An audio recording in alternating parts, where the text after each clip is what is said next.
introduction, the Honorable Minister of Education, my sister and cabinet colleague, the Member of Parliament for St. Anne's East, Honorable Nian Gatsby-Dolly, and our leader, phenomenal, our political leader and Prime Minister, the Honorable Keith Rowley, a man whom we are all proud, a man whom we call our leader phenomenal.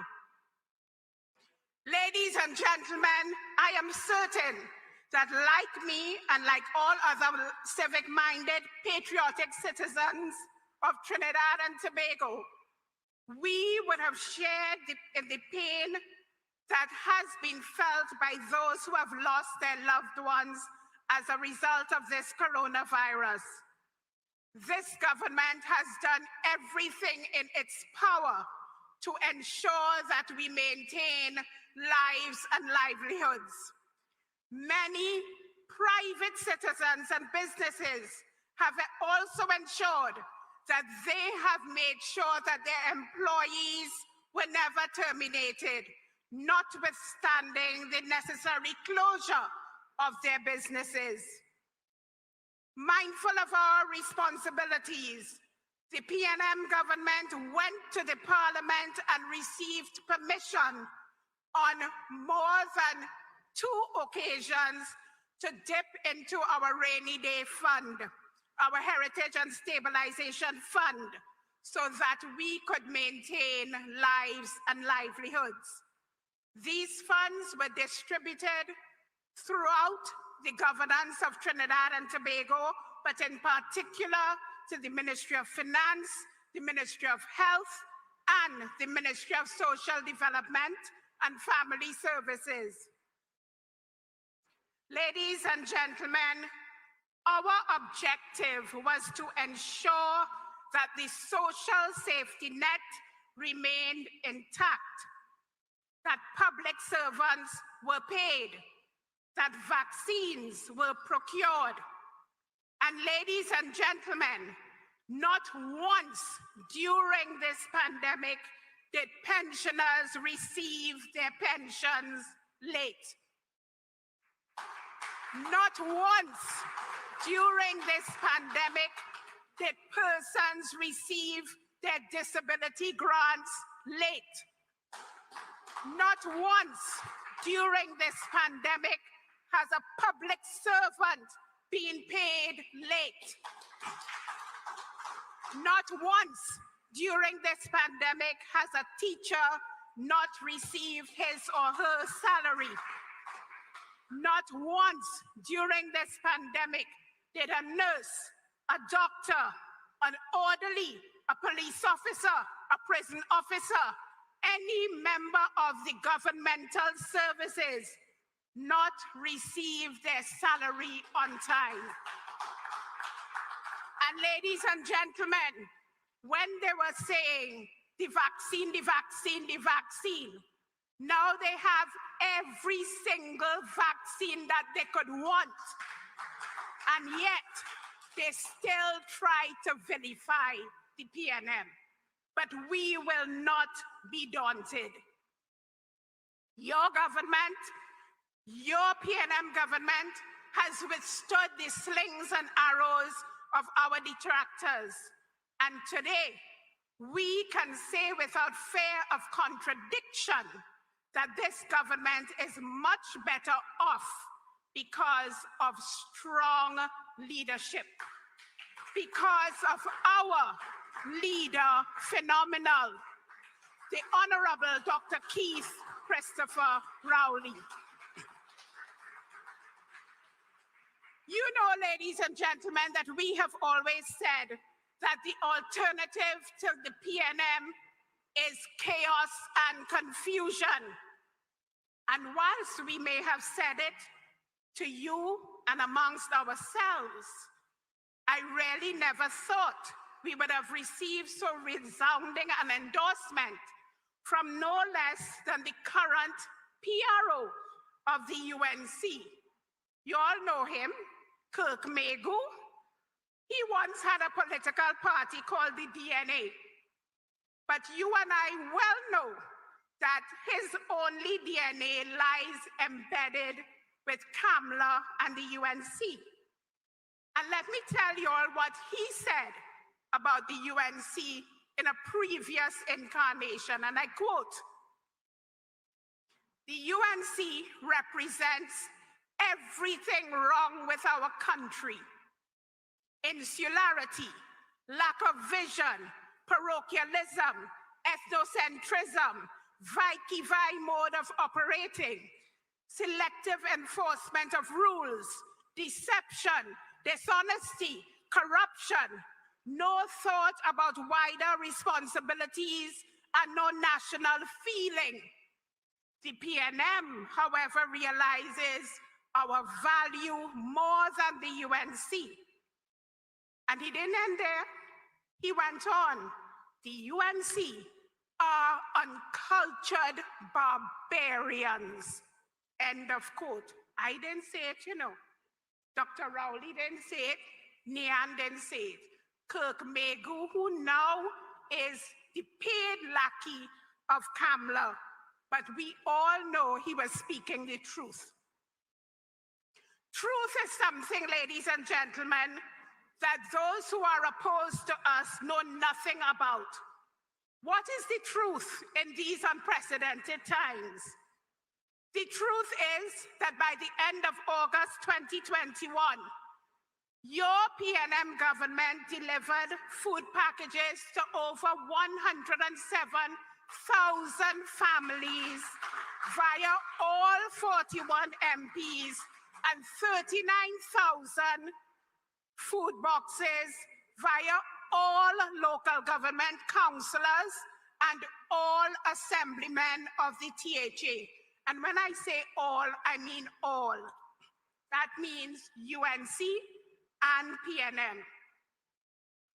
That means that 146,000 families were taken care of over the last 4 months.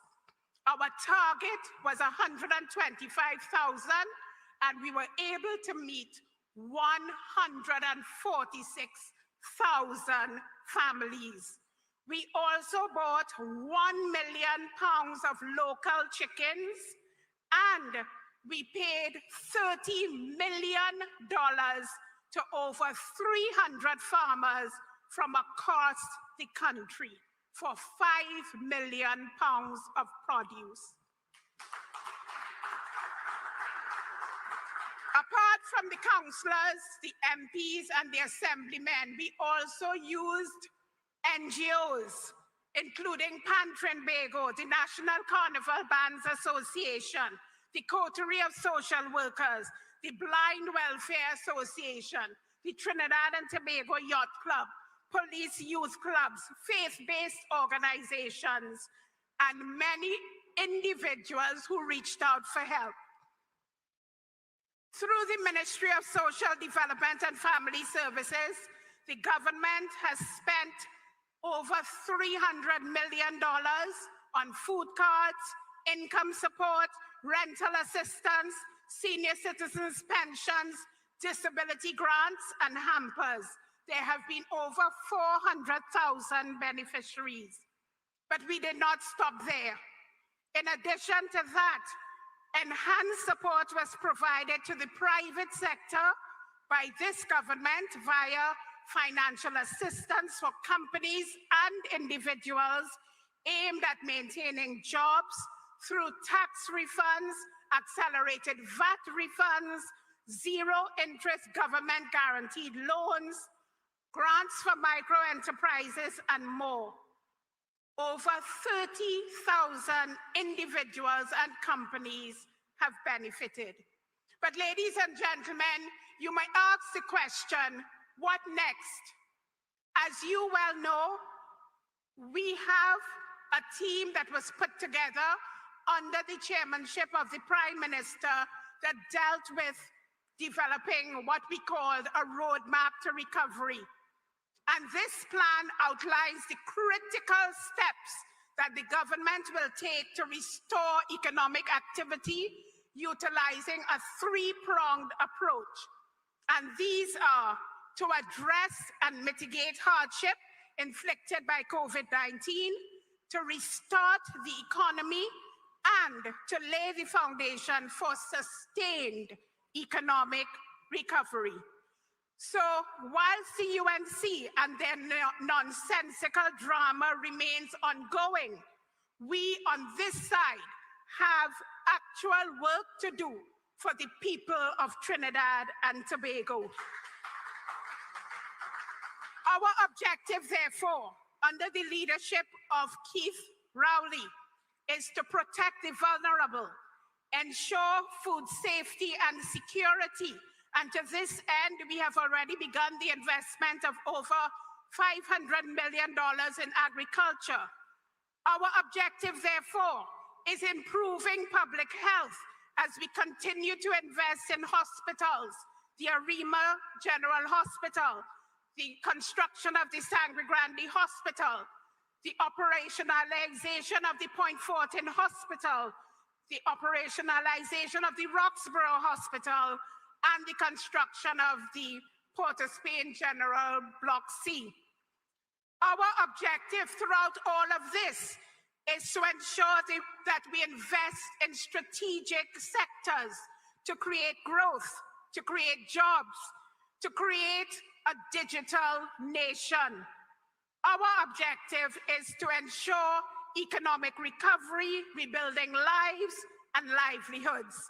And whilst this is our objective, the opposition has been negative and unsupportive. The opposition has been anything but supportive of anything that we have tried to do.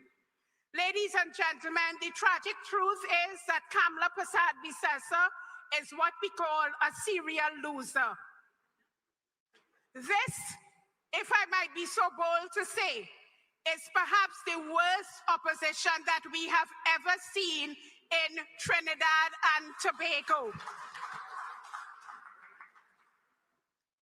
They are, without a doubt, an opposition that is hapless, an opposition that is hopeless, an opposition that is unpatriotic, an opposition that is weak, an opposition that is insipid, an opposition that will continue to remain in opposition. And ladies and gentlemen, before I bring on our first speaker,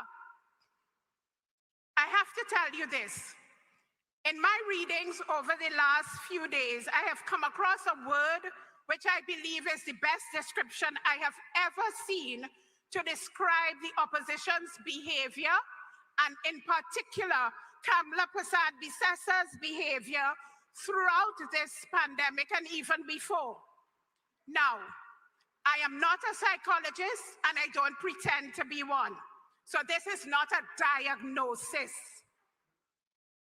What I want to talk to you about is just a word that I happen to come across, and I am sure that in the Oxford Dictionary, if you look at the Oxford Dictionary, you would see Kamla's picture next to this word. The word is saudade, S-A-U-D-A-D-E. Saudade is, and I quote, a deep emotional state of nostalgic or profound melancholic longing for something or someone that one cares for and or loves. Moreover, it often carries a repressed knowledge that the object of longing might never be had again. In Trini parlance, she has a tabanka. Tonight, we have two dynamic speakers. The first is Dr. Nyan Gatsby-Dolly, our Minister of Education. Since she has come into the parliamentary arena, she has excelled not only as the representative of St. Anne's East, but also as Minister of Culture and Community Development and the Arts, and now as Minister of Education. She has had to wrestle with many challenges in the education sector, and by all accounts, she has handled herself and the ministry with distinction. Ladies and gentlemen, join me in welcoming our next speaker, Dr. Nian Gatsby Dolly.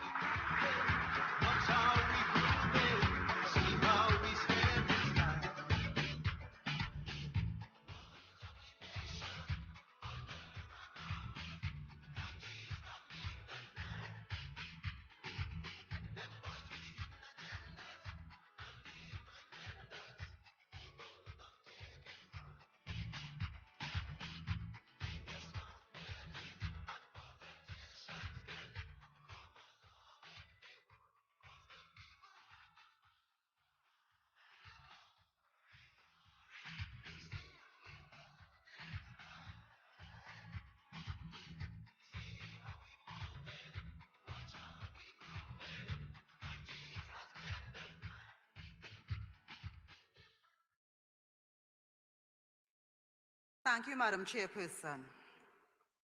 The strength of a nation lies in the strength of its citizens. I'm going to repeat that. The strength of a nation lies in the strength of its citizens. Tonight, I have the privilege of sharing the stage with two of the most outstanding citizens Trinidad and Tobago has ever produced. Dr. the Honorable Keith Rowley, Prime Minister of the Republic of Trinidad and Tobago, political leader of this great party, the PNM, and the Member of Parliament for Diego Martin West. The Honorable Camille Robinson Regis, Lady Vice Chairman of the PNM, MP for Aruka Maloney, Leader of the House of Representatives. Anything else? I don't want to say matriarch, but our guide as young members of the People's National Movement, carrying us into the culture of the party. Cabinet colleagues, executive members and officers of the People's National Movement, parliamentary colleagues, allow me please to recognize my partner in the struggle, Minister Lisa Morris-Julian, local government representatives, our chairman of Diego Martin Regional Corporation, Chairman Sigler Jack, members of the public who are here, members of the PNM family, our listening and viewing audience. I am happy to be here this evening to report to you on what has been happening in the education sector. Certainly, a very difficult time in the country, globally, for education. I started with that Dr. Williams quote, for those of you who know it, the strength of a nation lies in the strength of its citizens, because at the very root, education deals with the quality of citizens a country produces. We celebrated our 59th year of independence, our anniversary of independence, on August 31st, 2021. And that harkens back to what happened in 1962, when we took the pledge to manage ourselves as a country. And Dr. Eric Williams, the Prime Minister of that time, spent some time speaking to the young people of this nation. I want to mention another quote that he used at that time that is so relevant to us today. To the young people, he said, "To your tender and loving hands," and many of you may know this by heart, "to your tender and loving hands, the future of the nation is entrusted. In your innocent hearts, the pride of the nation is enshrined." And this is the part that I want to emphasize. On your scholastic development, the salvation of the nation is dependent. On your scholastic development, the salvation of the nation is dependent. And I want to keep emphasizing that as we discuss education in 2021 in Trinidad and Tobago. A large part of that pledge of independence to manage ourselves came from the fact that we were to produce the professionals that would run this country in every area, in every sector. we pledged that we would manage ourselves, be independent, and produce these persons. We produce them through education.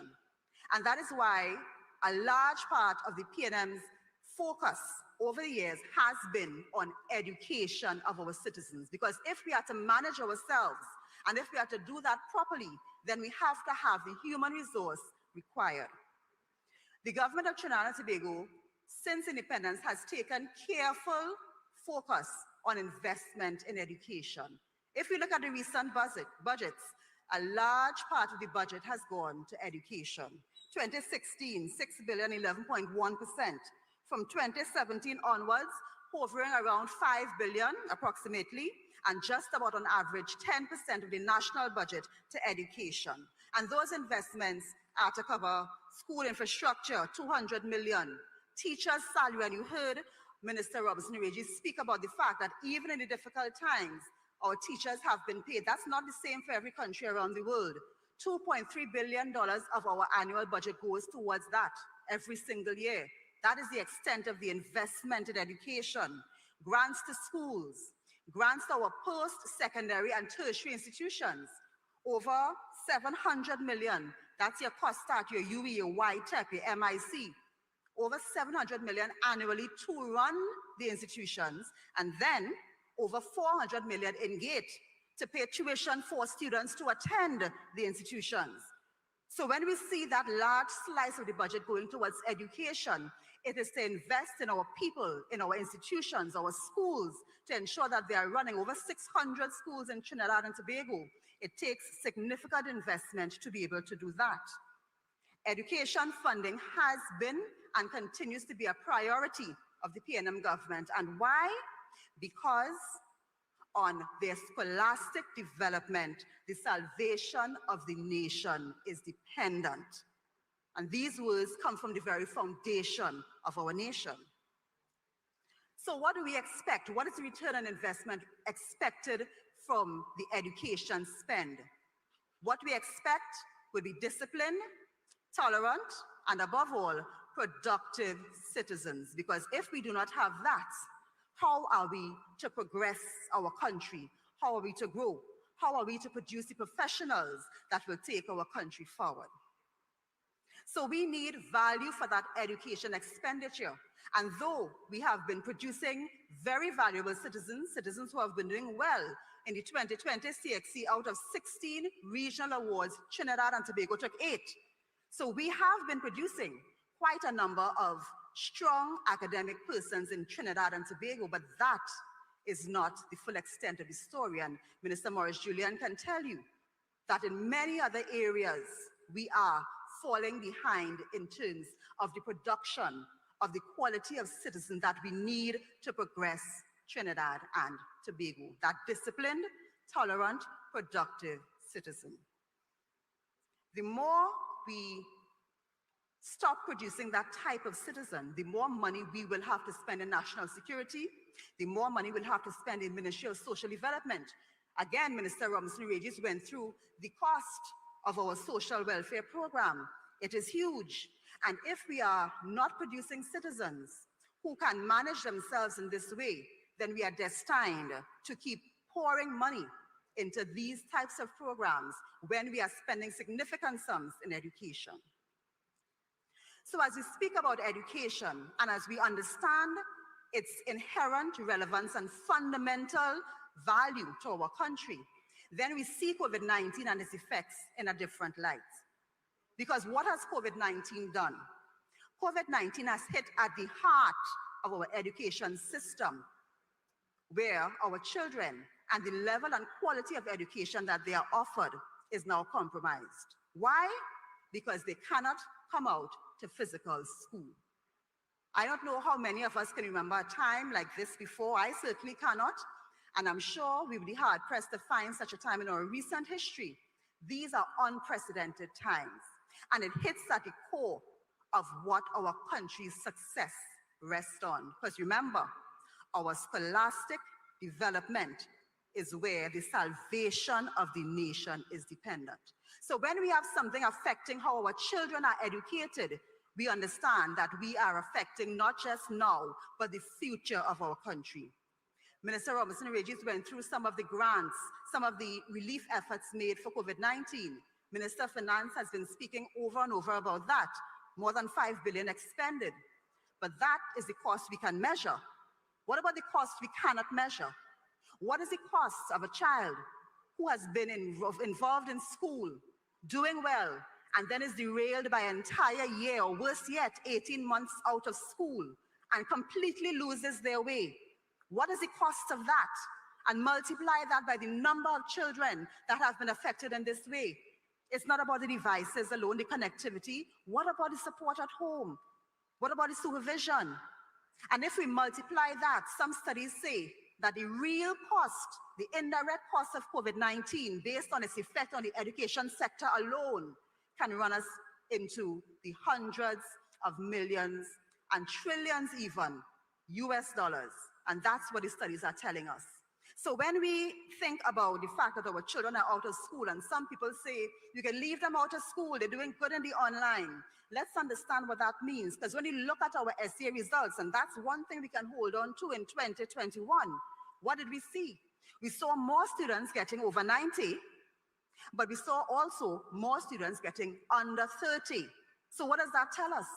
Some are doing better, yes, but many more are doing worse. And that is the cost of COVID-19. That is the impact of COVID-19 on our education system, and not just that, but on the future of Trinidad and Tobago.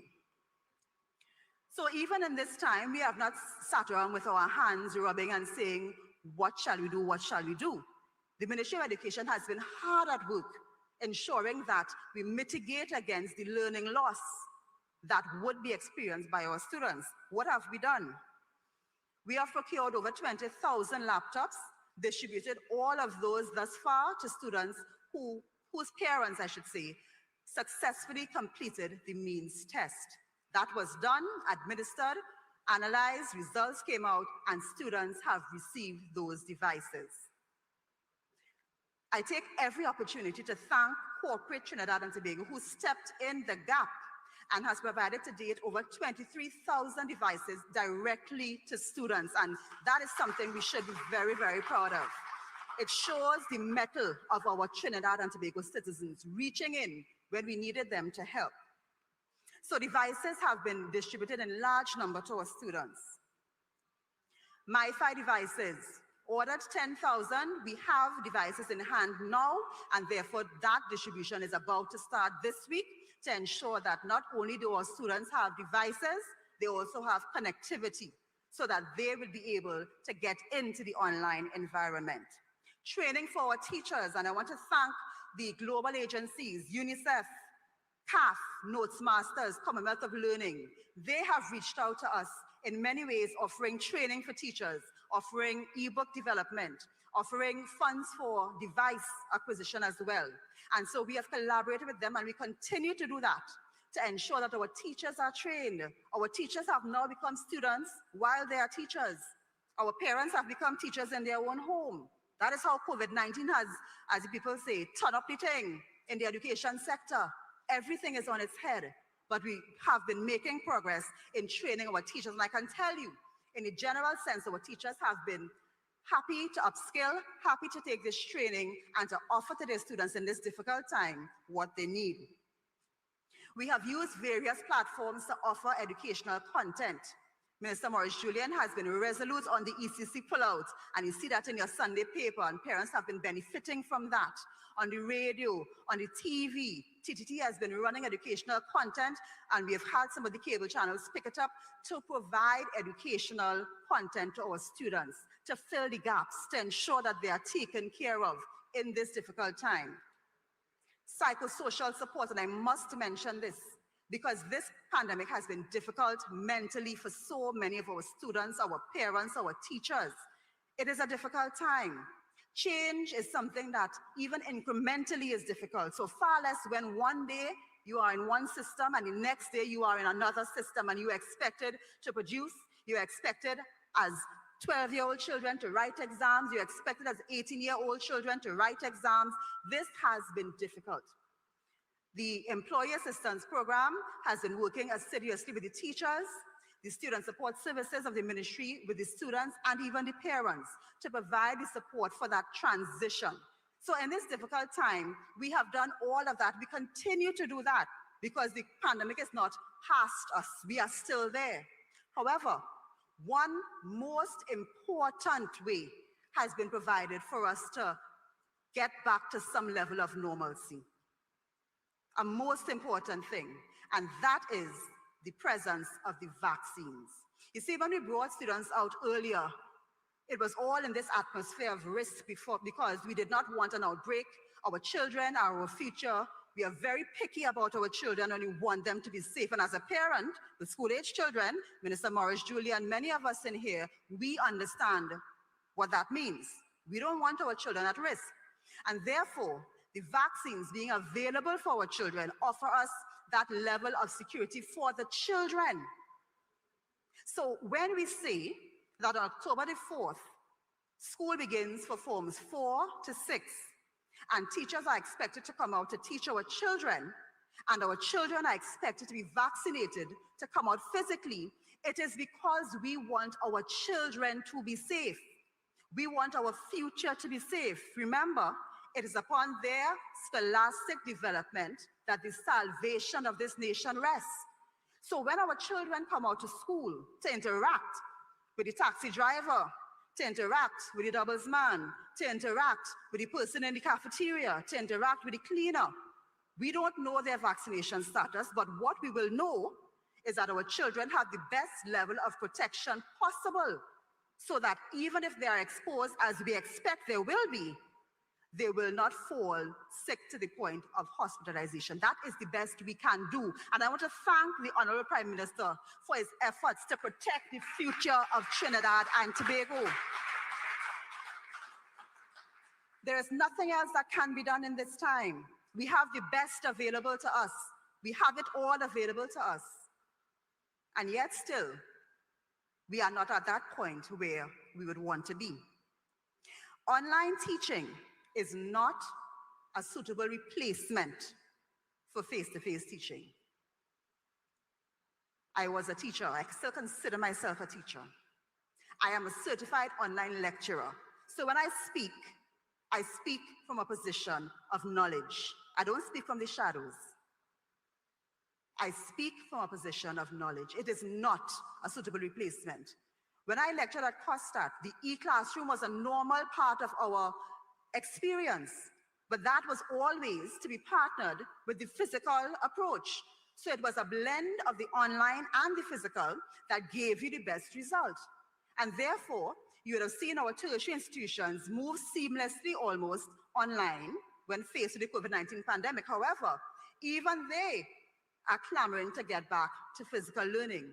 And it is even more important for our children, the younger they get, to be able to access physical learning. So yes, we are doing the best we can in the online environment, but that does not mean that it replaces the physical. And so we need to get back to physical. We speak all the time about the education transformation that we want in Trinidad and Tobago. And we need that. And we are coming back to you, the public, as we came in November of 2020, with specific recommendations on several areas that we need for transformation of the education system. So in November 2021, expect the Ministry of Education to again be knocking on your doors for your comments on these specific areas. However, that transformation about which we speak is all envisaged in a context of children being out to physical school. We would have opened 8 projects, school construction projects. The Honorable Prime Minister was present for 3 of them. Beautiful buildings, wonderful investments, large investments. And the Ministry of Education is poised to now do another phase of investment on those school construction projects that we have to finish. More than $400 million invested in these projects. But what is the building without the students? How do they get the benefit of the investment, the full benefit, if they are not present to learn from their teachers, to have the unofficial curriculum taught to them, to show them how to behave, how to dress, how to carry themselves, how to speak, how to sit? Anybody went to a girls' school, they would understand how important that is. Huh? All of these things, and before I said he went to a girls' school, all of these things are critical. So it is not just about interacting over a screen. It is about getting our children back out. And if it is one message that I want us to remember, is what was left for us laid at that foundation in 1962 on the scholastic development of these children, these students. The salvation of this nation is dependent. And that scholastic development is threatened by a virus, that prevents our children from coming to school. But we in Trinidad and Tobago are fortunate to have a protection against that for our children. So we consider then that other countries have been able to go back to normalcy. And sometimes I hear people saying, why we just can't derail all of that is if a child gets very sick in a school environment. A child whose sickness could have been prevented in terms of the magnitude of it by the vaccine. In other countries, we have children going back to school, but their vaccination rates, the US, 54%, the UK, 65%, France, 63%, Japan, 51%, Trinidad and Tobago, 31%. So it is not the same. We can't compare ourselves with everyone else because we are not at that level of vaccination. And it means then that the risk to our children is more significant. We at the Ministry of Education are working hard to transform education. We are working hard in this difficult time of the pandemic to ensure the educational continuity for our children. But at the end of it all, we expect our children to get back to school. They need to get back to school, or what we are seeing at the SEA level, that achievement gap widening is going to be exacerbated the longer they stay out of school. There are children whose lives are taking a completely different trajectory because they do not have the benefit of in-person learning. So as I close, I remind us of the words, and by now you might say it by heart, and that will be a good thing, of our first Prime Minister, speaking about the children, the students of this nation, on our Independence Day. And he told them, on your scholastic development, the salvation of the nation is dependent. On your scholastic development, the salvation of the nation is independent.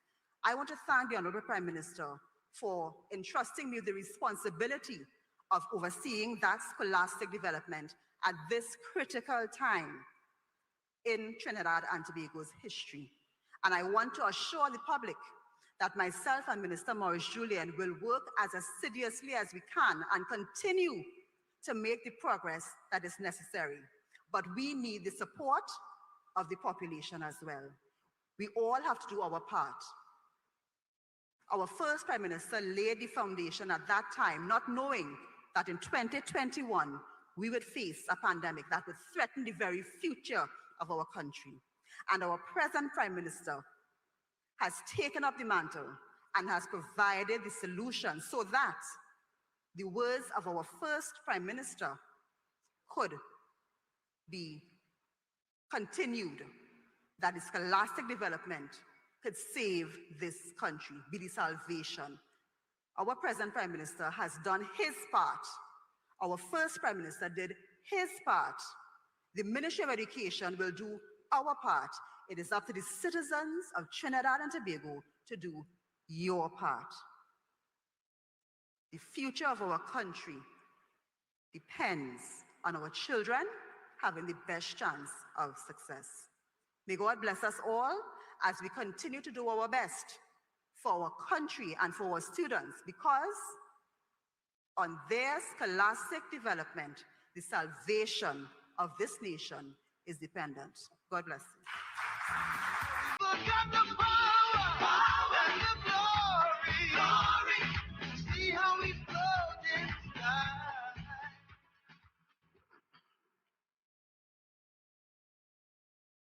As I said, ladies and gentlemen, a minister of government who has excelled in this portfolio and continues to do us proud as she guides our nation's children.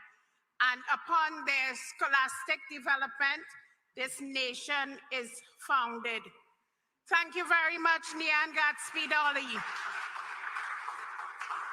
Ladies and gentlemen, it is often said that people get the leader they deserve and cream rises to the top.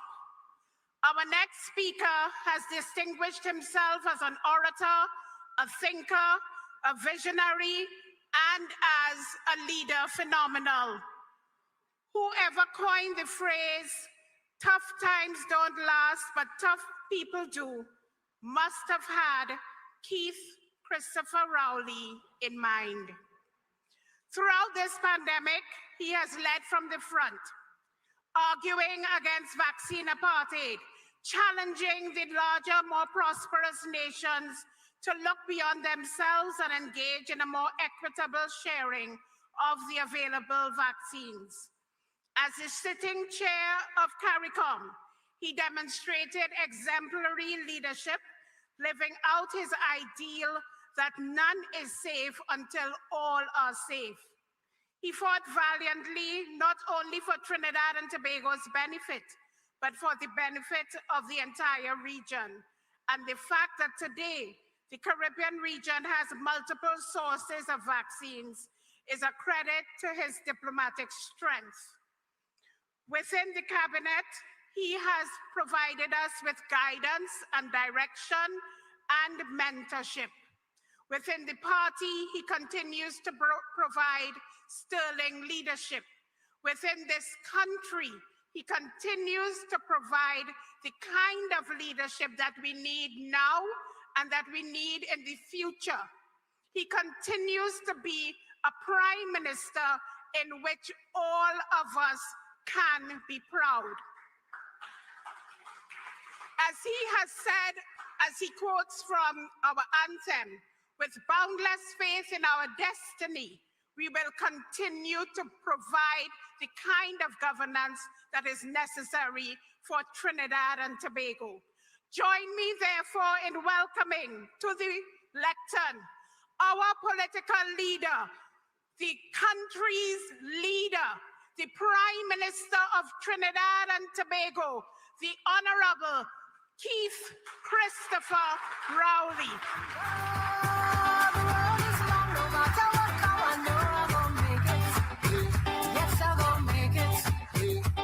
Even though the road is long, no matter what come on, you'll make it.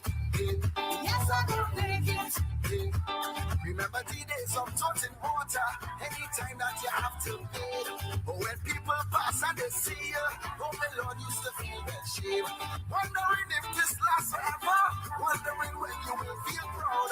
If it's one thing that he didn't tell me, there is sunrise after each cloud. I say, even though.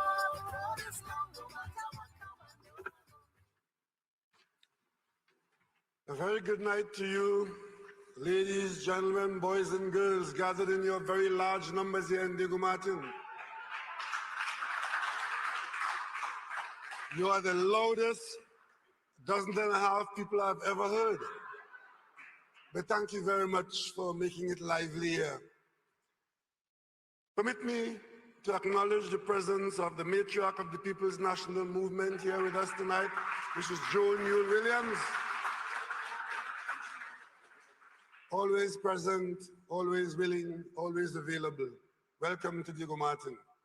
And of course, I would like to take the opportunity to acknowledge my other colleagues, my cabinet colleagues who are here tonight, the Minister of Communication close to home, the Minister of Health who should be out there vaccinating people.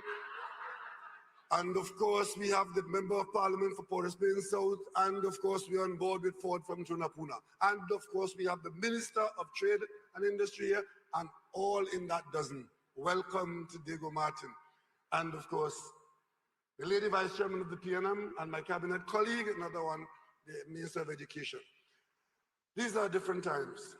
These are interesting times.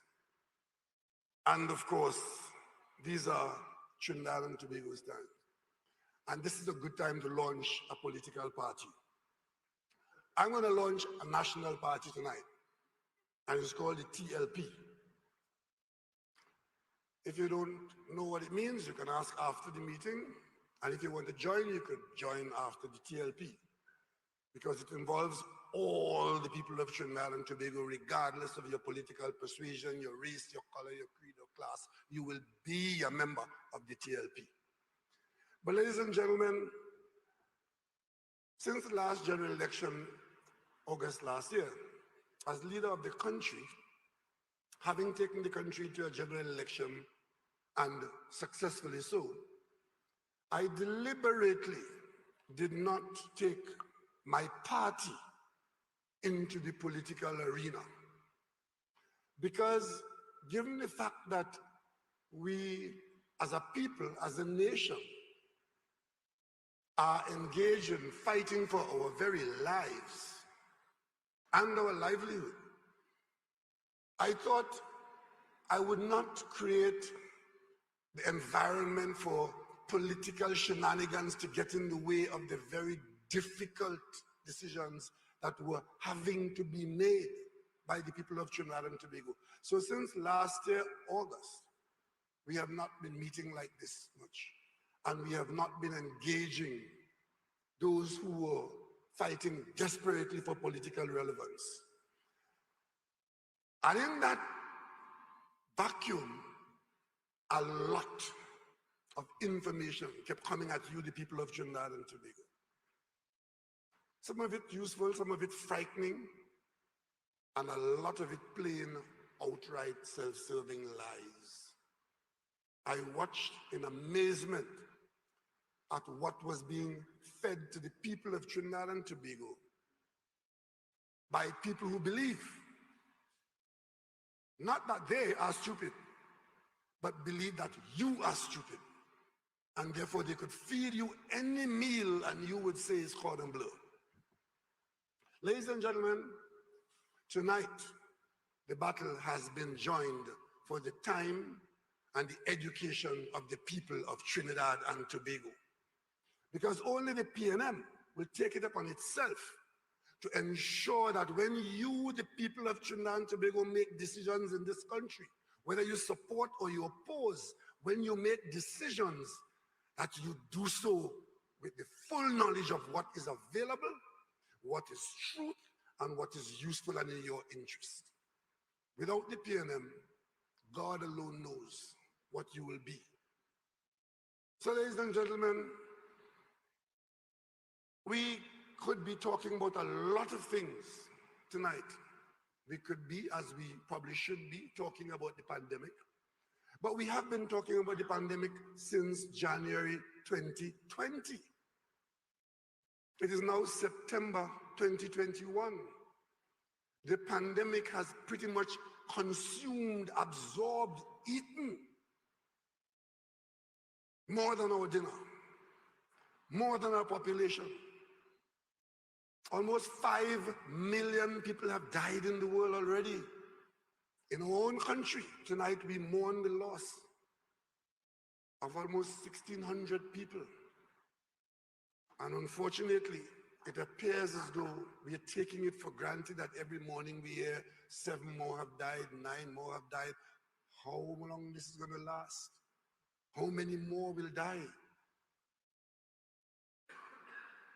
Ladies and gentlemen, but even as the pandemic is raging around the world and in our region, you, the members of the TLP, have a look at yourselves out here tonight, as we are, home listening. We are doing a whole lot better than many, many people around the world.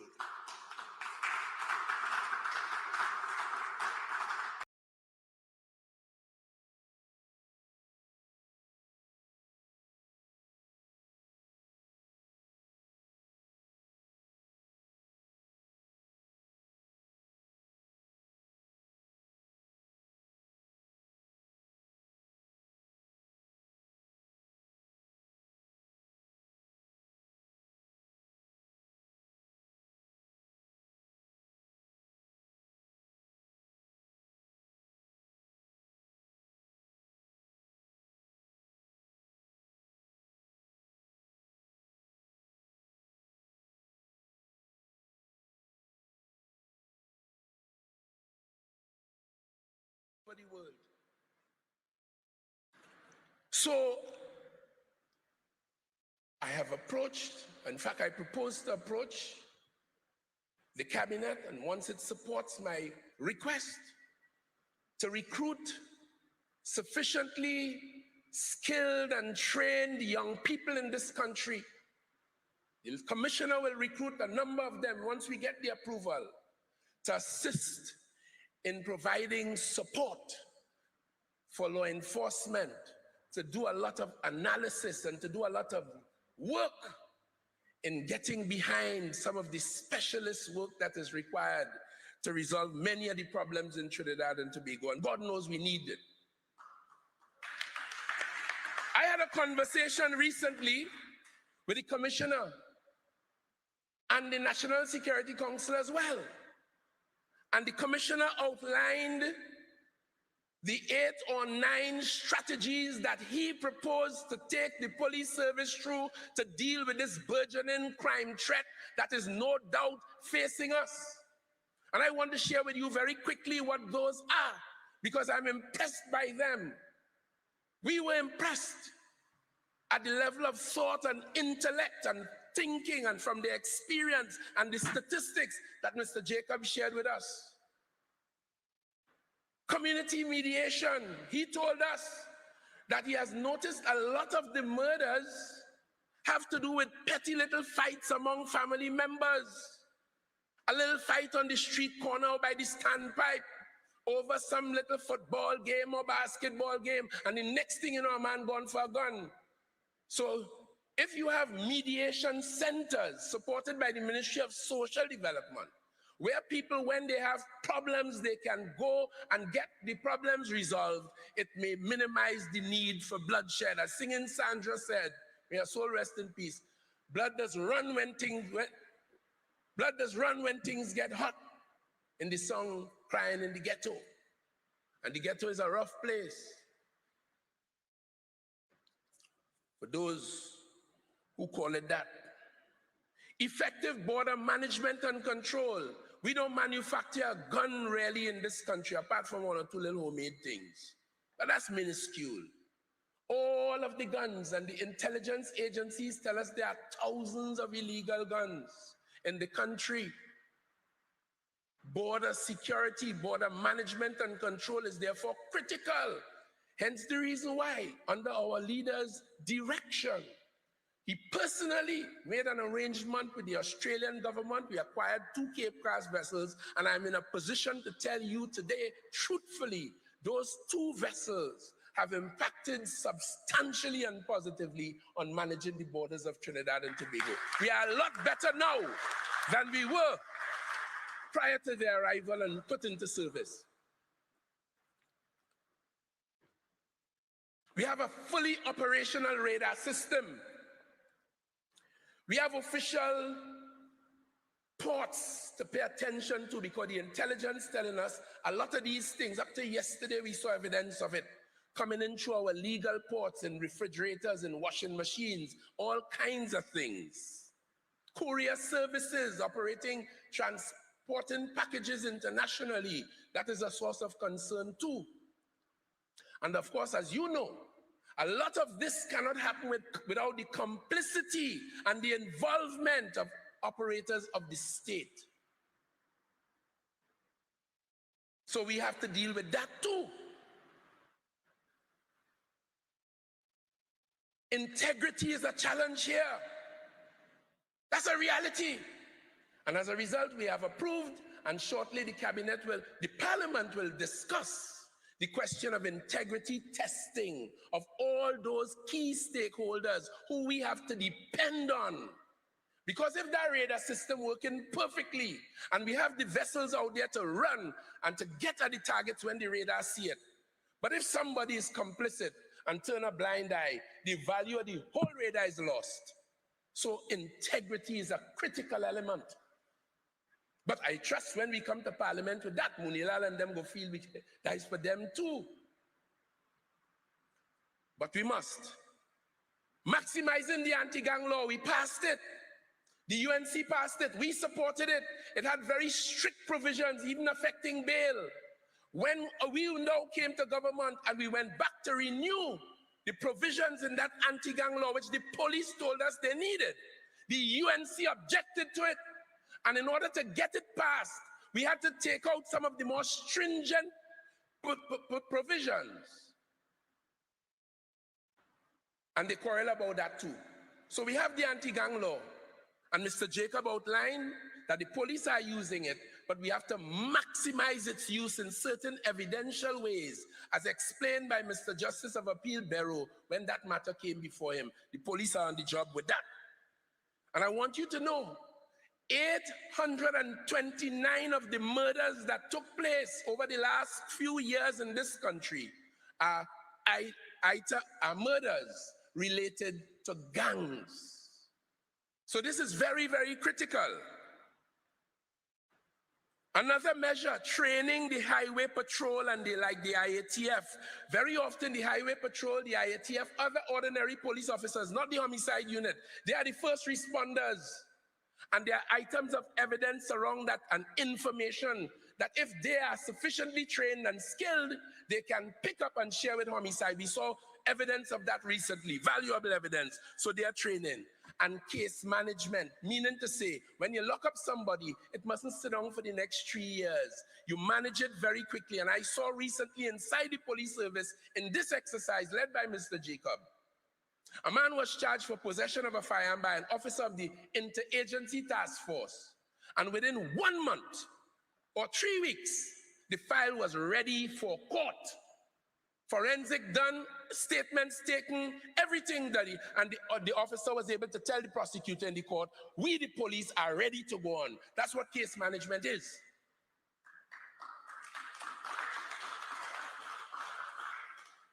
The improvement in our use of the scientific methods like DNA, and recently the DNA falls under the Ministry of National Security. I got deep inside of there as a matter of policy and rectified some issues, and I'm now told that that is rolling smoothly again. The Forensic Science Center, which does autopsies and does ballistics and that sort of thing, I was quite pleased, Prime Minister, to see the Chief Justice in a press release a few days ago lauding the work of the Forensic Science Center, because we have moved it from stasis to flow as we speak, as Ministry of National Security contribution to the smooth working of the criminal justice system.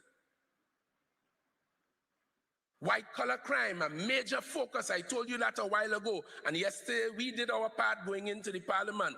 The fraud squad, new accommodation for them at level 6 and 7 at the Inland Revenue Building. As I told you earlier, some of the young people who we are going to hire will be attached to the likes of the fraud squad so they could assist in doing some of the auditors and accountants and forensic auditors. Is that we're going on, the commissioner going to hire?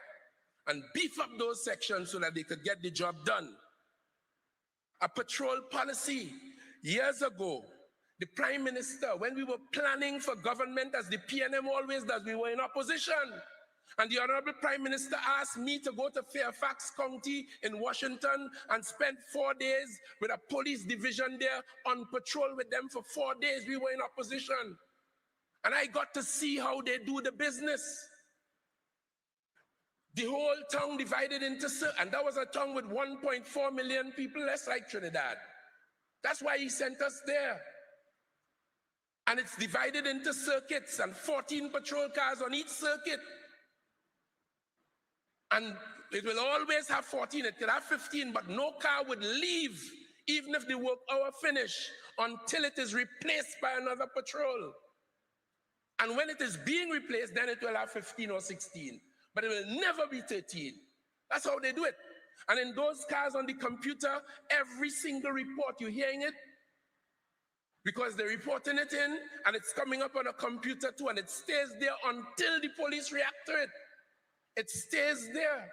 And when a report comes in, 3 cars making the way to that scene, I saw how this worked. So I was quite pleased when Mr. Jacob says a patrol and deployment of patrol policy is well underway as a strategy to responding to the public need and dealing with these murders and this criminality taking place. A command center, the police has a central command center, But Mr. Jacob is envisioning that each of the 9 police divisions will have its own. So that's a local observation of the streets and everything and all the cars in the area, so that the division, Port of Spain division, Southwestern division, will see exactly what is going on there, and they don't have to go to a central location and then come back. Time is of the essence. And I was quite pleased about that. CCTV, a licensing database there, a motor vehicle insurance database there, the body cams that the police, and by the way, up to last week, we got the approval of the cabinet previously. And I reported to the Prime Minister recently, another 250 body cams will be purchased very, very shortly. Allocations made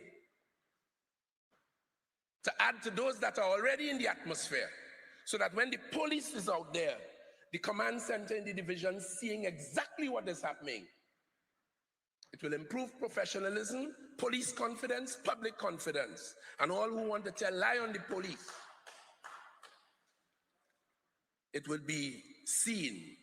And of course, the last of the strategies, a very big one, firearm retrieval. The police service is committed to embarking on a nationwide firearms retrieval program, because you can't have a gunman if you don't have a gun. And I consider as minister, the presence of illegal firearms in this country is the responsibility of the state. And the removal of them is the responsibility of the state. And I, on my way here today, got a video from that scene in San Fernando. A journalist sent it to me, and a UNC troll sent it to me too on my WhatsApp, on my Facebook too. And I saw what happened from that video in San Fernando in the jewel shop this morning. And then asking me, what will I do? Well, I don't patrol. I wish the police will catch the perpetrators. No. But it is a matter for the police. But I'll tell you one thing, what I will do is ask this society as follows.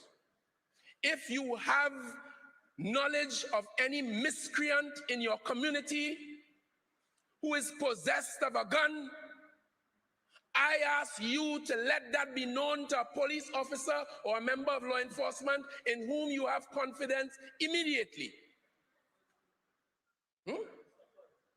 And Crime Stoppers, of course. Thank you very much, Minister Young, who I have worked closely with as we collaborated in the transition we accomplished some time ago. Look at the 10-year-old boy, Christian, who died inside of the house. It's a traumatic and disturbing event. This innocent little beautiful boy, life snuffed out, an illegal weapon inside of the boy's house. Well, many people know that there are guns in their house or in their community. I call upon you to join law enforcement, citizens of Trinidad and Tobago, and let it be known.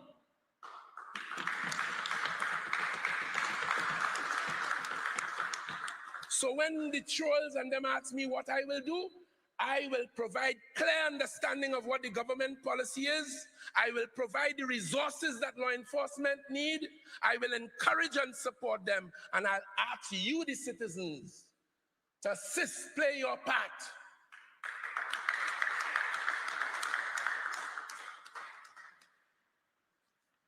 In dealing with this problem.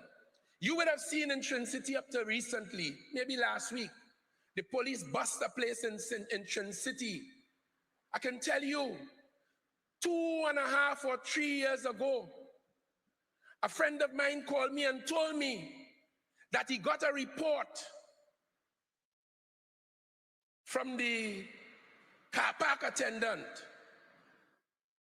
that someone was appearing to be disoriented every afternoon for the past few days. In other words, he come to work with a white car.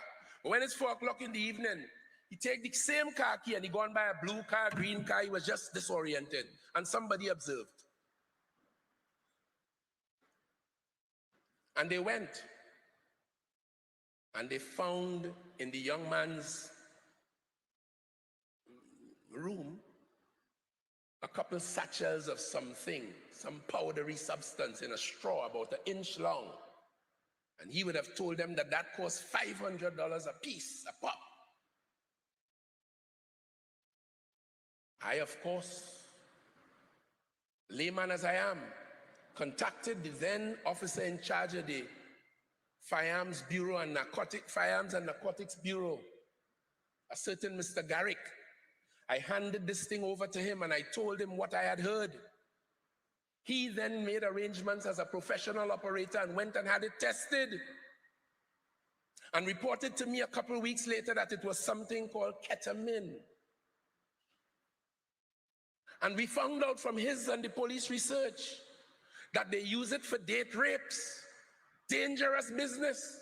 It is really an anesthetic for animals when surgeons, veterinary surgeons, are going to do an operation on a giraffe, on a bear, on a lion, on a horse. So you could imagine that what that does to a frail human body. And worse still, it erases all memory from what happened last night if the young lady is abused. And worse than that, it has the effect of erasing all past memory. Recently, I read on the papers here, you would have read it too. A young lady went missing for some days. And when they found her, she could not even recognize her mother. But there are people in this world and in this country who will sell that to your beautiful children for money's sake, and they don't want whistleblower.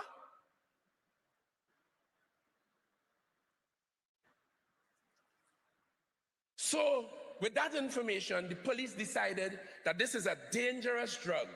I approached the Minister of Health and the Attorney General, my colleagues, and they promptly took the necessary legal and scientific action. And I can tell you proudly, ketamine is now on the schedule as a dangerous drug in Trinidad and Tobago. So when last week, I saw the police go to some location in Trin City and found about 12 kilograms of ketamine and arrested and locked up certain people, I felt a sense of goodness for the safety and the security of the people of Trinidad and Tobago. And I congratulate the police. And they need our support, citizens, in order to carry out their work. A lot of bad things are happening. A lot of bad things are happening. But we, the government of Trinidad and Tobago, we are determined to do all that we must in order to ensure that you are protected in this country. So, ladies and gentlemen, from the Ministry of National Security, we give you the assurance that every single division,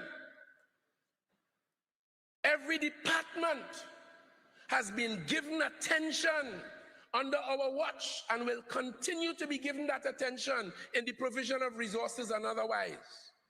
And I am encouraging the police service to rise to this occasion as they always have. Now is no time to tire. Now is no time to despair. But they insist that they need our help. So I ask you again to join us in this great fight. I represent this constituency, and a man called me yesterday, very quickly, Madam Chair, to let me know he has a small business, and he knows his neighbor who has a small business selling wings and fries, and every week she have to pay tax. I learned of a situation this morning that broke my heart, where one of my constituents was attacked and burnt with acid. You would have seen it on the TV. I inquired about it. With hot oil. It is only the people in the communities who can assist in bringing relief. We need people to speak up and to speak out and give you the assurance that with the men and women of integrity in the police and other elements of law enforcement, we will protect you. Time has run. Good luck. Thank you all very much. The work is on. The political leader of the People's National Movement and the Prime Minister of Trinidad and Tobago. This is his second term in office, leading this country through difficult times, but he is the right man for the right time.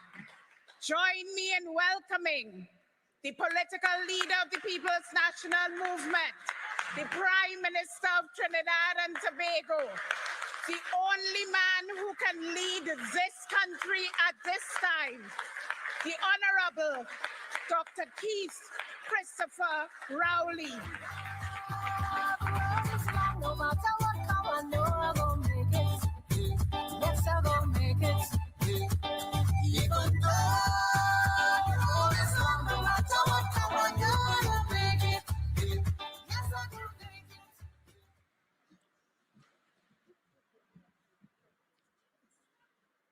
Thank you very much, our Lady Vice Chairman, who's chairing today's proceedings once again.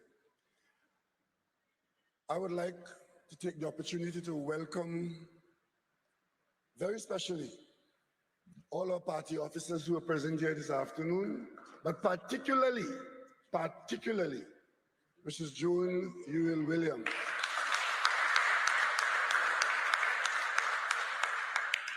Every week I call her and I say, stay home. Make sure that you look after yourself. Stay home. I'm so glad she's here. I would like to acknowledge my cabinet colleagues on the head table with me this evening, Member of Parliament for Laventille West, Sir Fitzgerald Hines, our Chair Lady, Planning and Development Minister, and of course, our hardworking Minister of Education, Member of Parliament for St. Anne's East, Mrs. Nian Gatsby-Dolly. And of course, we have a number of other parliamentarians here, and the other Minister of Trade, Minister of Communication, and of course, the Member of Parliament for Laventille East Mova, who we visited not too long ago. How is the pool going, sir? All right? Pool in Laventille West, pool in Laventille East, opening the pool in Maloney on the 12th, and so on. And so we had a pool in Digomatin a long time ago, one in Pleasant, it's San Fernando, in Coquille, right? So our children should be out there vaccinated and taking part. But I also want to extend a very special appreciation to all those of you who've taken this Saturday afternoon to come out and be here to give us the vibe to be able to speak to you as we speak to the national community. And I want to say a very good afternoon to the national community who's with us on the social media platform and on other platforms. This is a meeting where the government basically is taking the opportunity to report to the population. Politically, we have been fairly dormant recently. As you're aware, our heritage building is under renovation at Balize House, unusable, and our new Balize House is under construction. So Tranquility Street is basically an ongoing construction site that I'll mention a little later on. And most importantly, this time we are here, February 2022. We are in the start of the third year of a pandemic. Since we have been re-elected as leader, I have taken the position that it matters not what is happening in the political arena,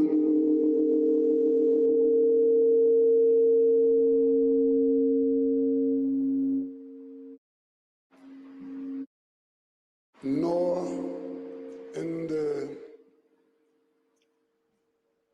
areas where they generate misinformation, that I, as leader of the government of Trinidad and Tobago, will focus virtually 100% in ensuring that we come out of this pandemic with all of us together. That has been my focus for the last 8 weeks.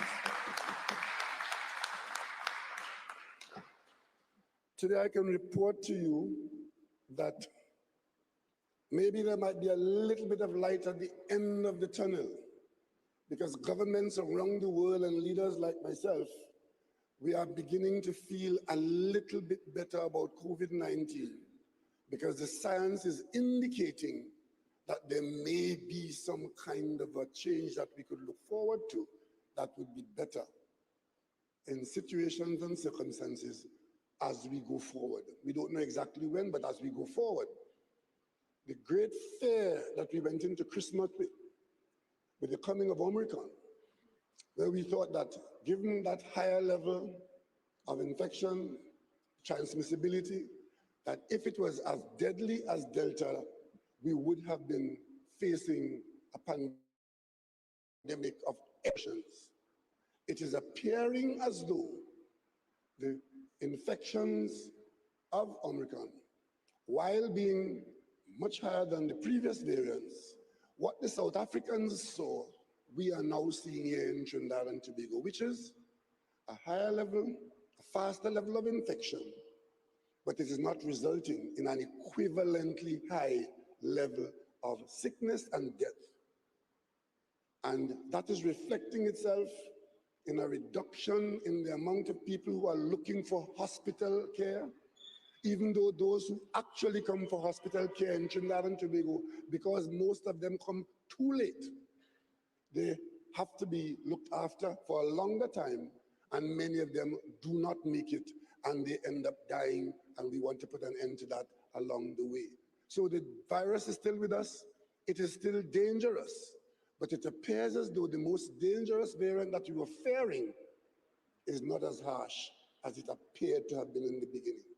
So let's keep our fingers crossed, let's keep our prayers going, and let's keep respecting the threat that is posed by COVID-19 and its variants. But in reporting to you, I can say without fear of contradiction that all the people of Trinidad and Tobago, wherever they have been contributing, that we banded ourselves together for the last 2 years and preserve the integrity of the state of Trinidad and Tobago. We spent, invested, and stayed heavily with our healthcare givers, who today, once again, we want to say thank you and congratulate them. Whoever they are, wherever they are, they have been on the job, and notwithstanding lawsuit, bad-mouthing, misinformation, lies, and straight ingratitude, our health service in Trinidad and Tobago stood the test of time and continues to protect the people of Trinidad and Tobago. I am so proud as Prime Minister to have had to lead the health team that I am leading now and that I led for the last 2 years in a pandemic that has taken us from where we've been to where we are today. As we say that, we must not forget that there are almost 4,000 families that have lost members in this pandemic. But it could easily have been a whole lot worse. In some areas in the world, it has been far, far worse. We did the best that we could. We did not shirk the expenditure. We did not take it upon ourselves to say who dead, and who live. We tried to save everybody in Trinidad and Tobago, and we fought and we won. And today, I can report to you that vaccines are still available for any citizen who needs to be vaccinated, revaccinated, or boosted. Vaccines are available. We are even deep in negotiations. Only 2 or 3 days ago, I think it was, I signed a CARICOM document alongside all our my CARICOM colleagues, where we are seeking to get vaccines for our children ages 5 to 11. Parents, that is still an important consideration, and I trust that our children will be well served when we get our hands on appropriate vaccines to protect them, so we don't have to report how many children would have died from COVID-19. We don't want to do that if we can avoid it.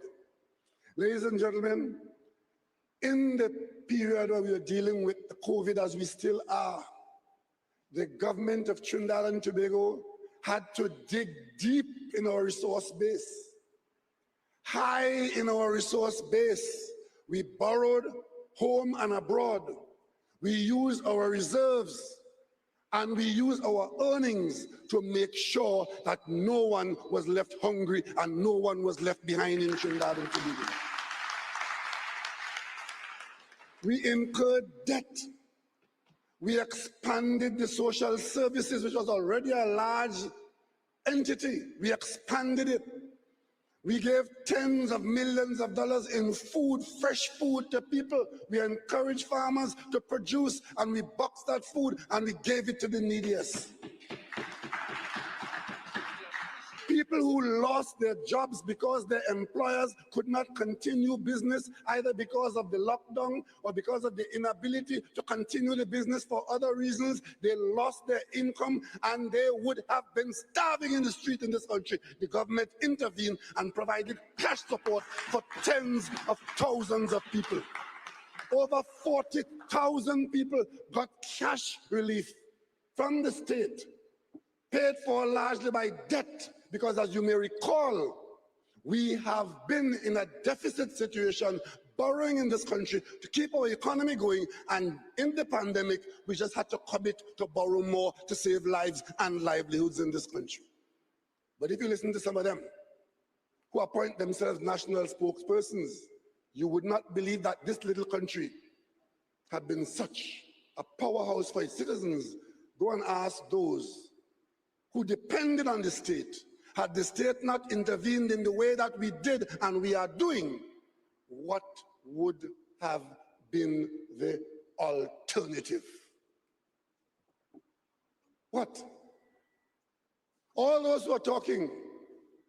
But of course, there will be complaints that some person didn't get a grant here and some didn't get an assistance there, because we were assisting across the board, from Charlottesville to Cedros, from Karanach to Sandigrandi, from Caroni to Kunupia. That's what you're doing. So who would say that I would find no one that can have a complaint? But who is speaking for the tens of thousands for whom the government was the savior? We did that.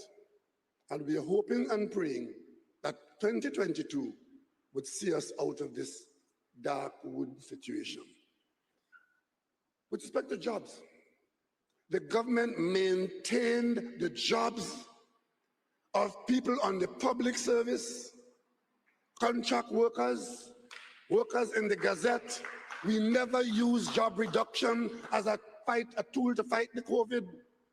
As a matter of fact, there are people now still home, happy, just going to the ATM and they check the money coming in. There are some people who have not gone to work for 2 years and never missed a dollar. And unfortunately, some of them, those are the ones who don't want to go back out to work. The blood gets sweet. But ladies and gentlemen, we maintained the employment levels in the public service. Never a month was any public service department not paid.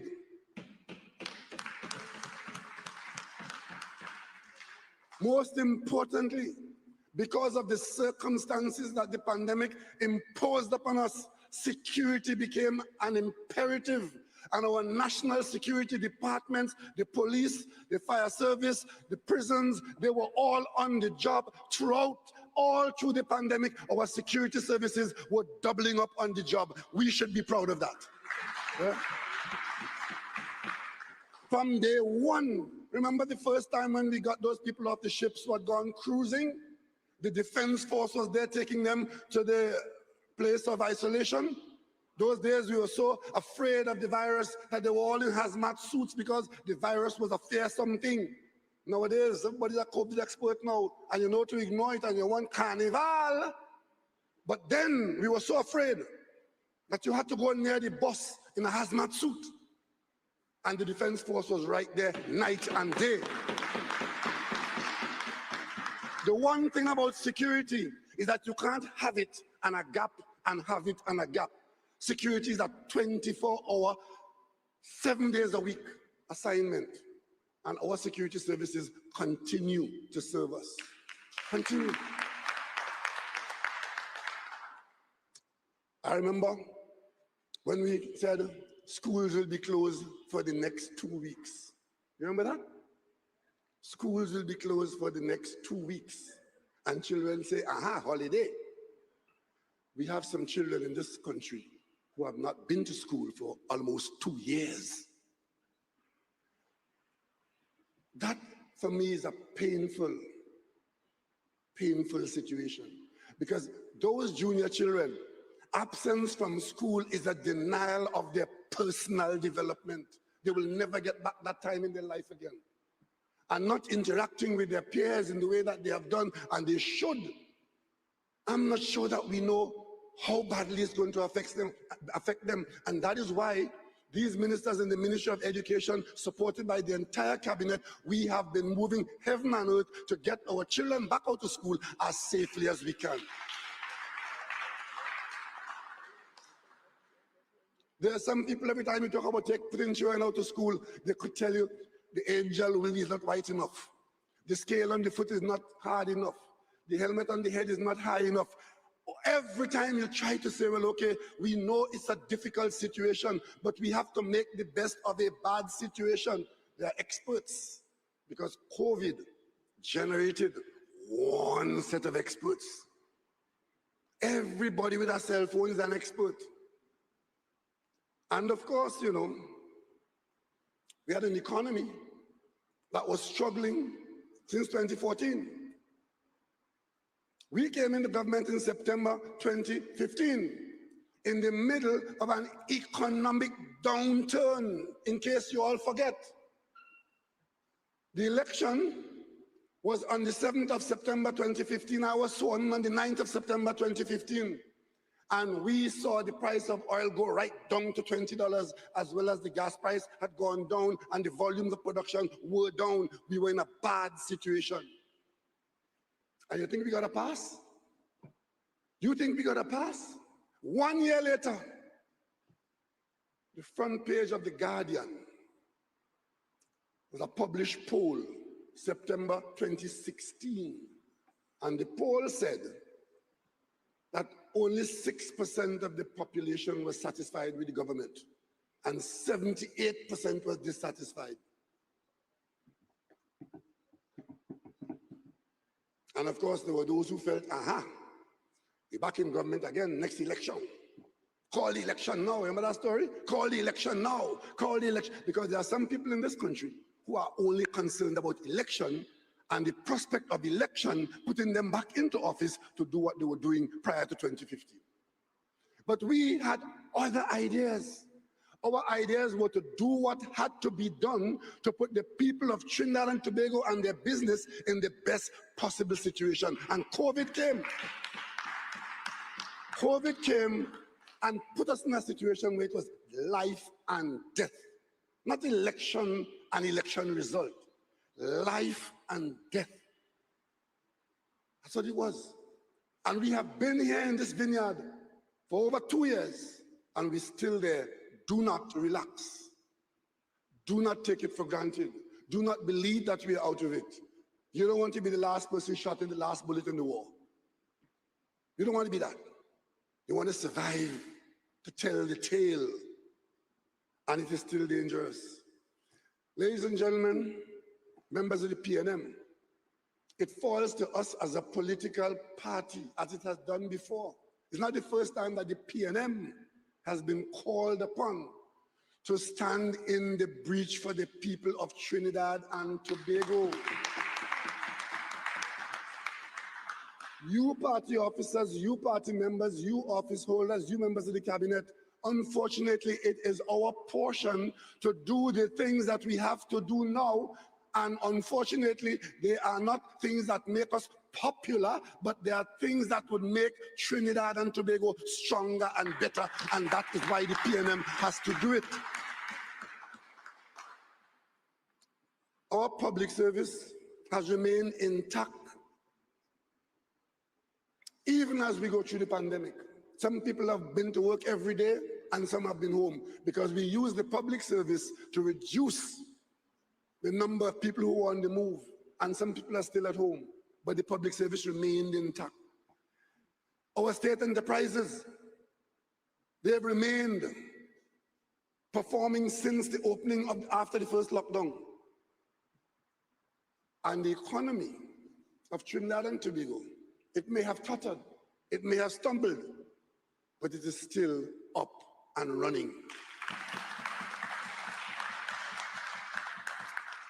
So, where are we now? If we assume that we have a slightly better position now with respect to the pandemic, and of course, the government's responsibility remains.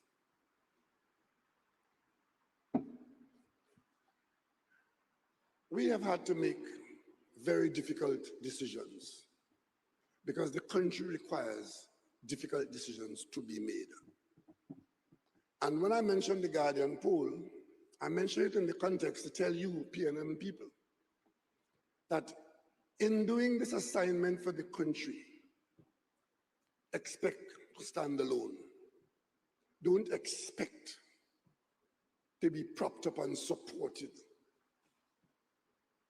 by some people who believe that failure is the only portion that we know. We have to have confidence in our country, in our people, and in our party to make the decisions that are required.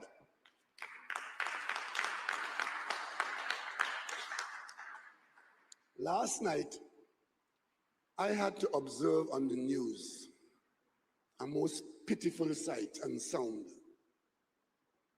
It was the leader of a union who was sharing the fact that Petrotrin has been downgraded.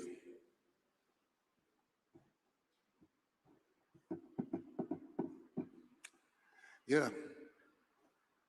Sharing the fact that Petrotrin has been downgraded.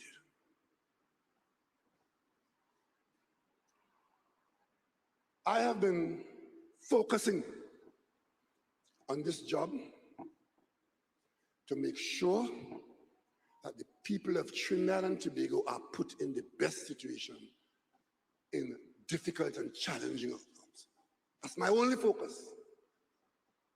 And that is why very early in the life of this government, in the last administration, we decided that we will have to focus on the Petrotrin situation. At that time, Petrotrin was owing, and still is owing, I don't know how much today, but at the time, Petrotrin was owing $850 million US, which had to be paid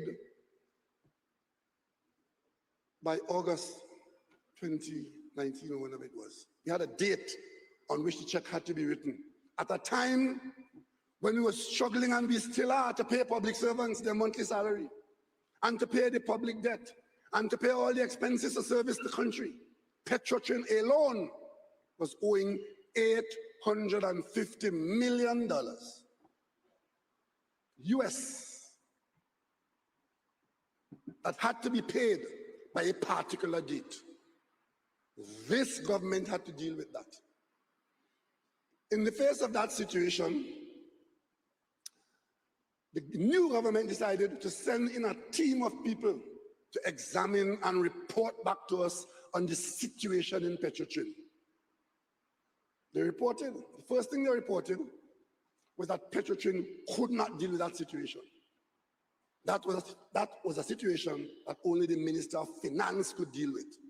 And that Petrotrin, after they did the reviews, at the best estimates of the best condition available, Petrotrin would be losing in the next 5 years $5 billion. And having to import every day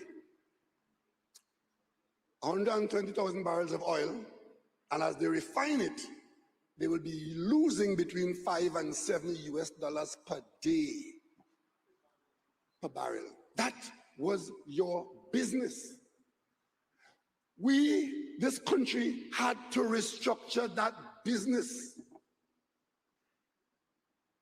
$7 US per barrel per day at 100,000 barrels per day. Multiply it yourself with a guarantee of a loss minimum loss of $5 billion. Last night, when the leader of that union was cheering on the downgrade, I could tell you, in 2019, the restructured energy company, Heritage, subsidiary of Petrotrin, made $1.4 billion in profits after. That is after it paid royalties, it paid all its taxes, it had a profit of $1.4 billion.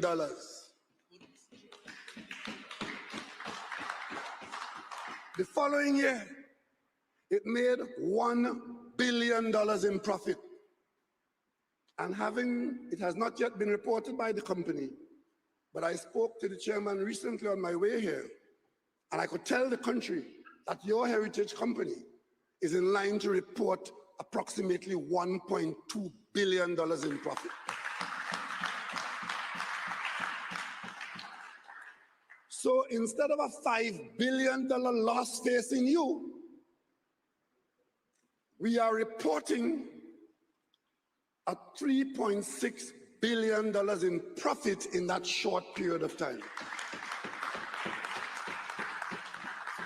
A difference of $8,000 million. And that is what was ignored last night when they were cheering the downgrade of Petrotrin. I could tell you, the downgrade is as a result of the company very carefully seeking to get the best for Trinidad and Tobago by going out and renegotiating the debt to be able to get better terms for the debt that Heritage is servicing. The very debt that Petrotrin could not have serviced. Heritage is servicing that debt and reporting the $3.6 billion in profit. So when the chair was going up for the downgrade, what the individual didn't know, because I'm sure he doesn't know that, instead of Petrotrin being downgraded, had we done nothing about restructuring Petrotrin, it would have been Trinidad and Tobago that was going to be downgraded. So instead of downgrading the entire country, where the Minister of Finance and the entire national borrowing would have been affected, the downgrade is only on Petrotrin. The debt is being serviced by the company and not by the Minister of Finance. Two things there. The Minister of Finance does not have to put any money into Heritage or Petrotrin, and the profit of $3.6 billion is available to the people of Trinidad and Tobago to service the expenses I mentioned earlier on. I ask you this evening, had this government not have the testicular fortitude to restructure Petrotrin, what would have been our situation today? Before all of this, that said, gentlemen, leading people, because you're always leading people, because some people actually allow him to lead them, leading people. As Prime Minister, having to deal with this Petrotrin situation, having put them, two of them, on the evaluation committee, as soon as they saw what had to be done and know what had to be done and didn't want to be part of anything like that, they jump off the committee and come outside the office in blue shirt to wave and shout at me.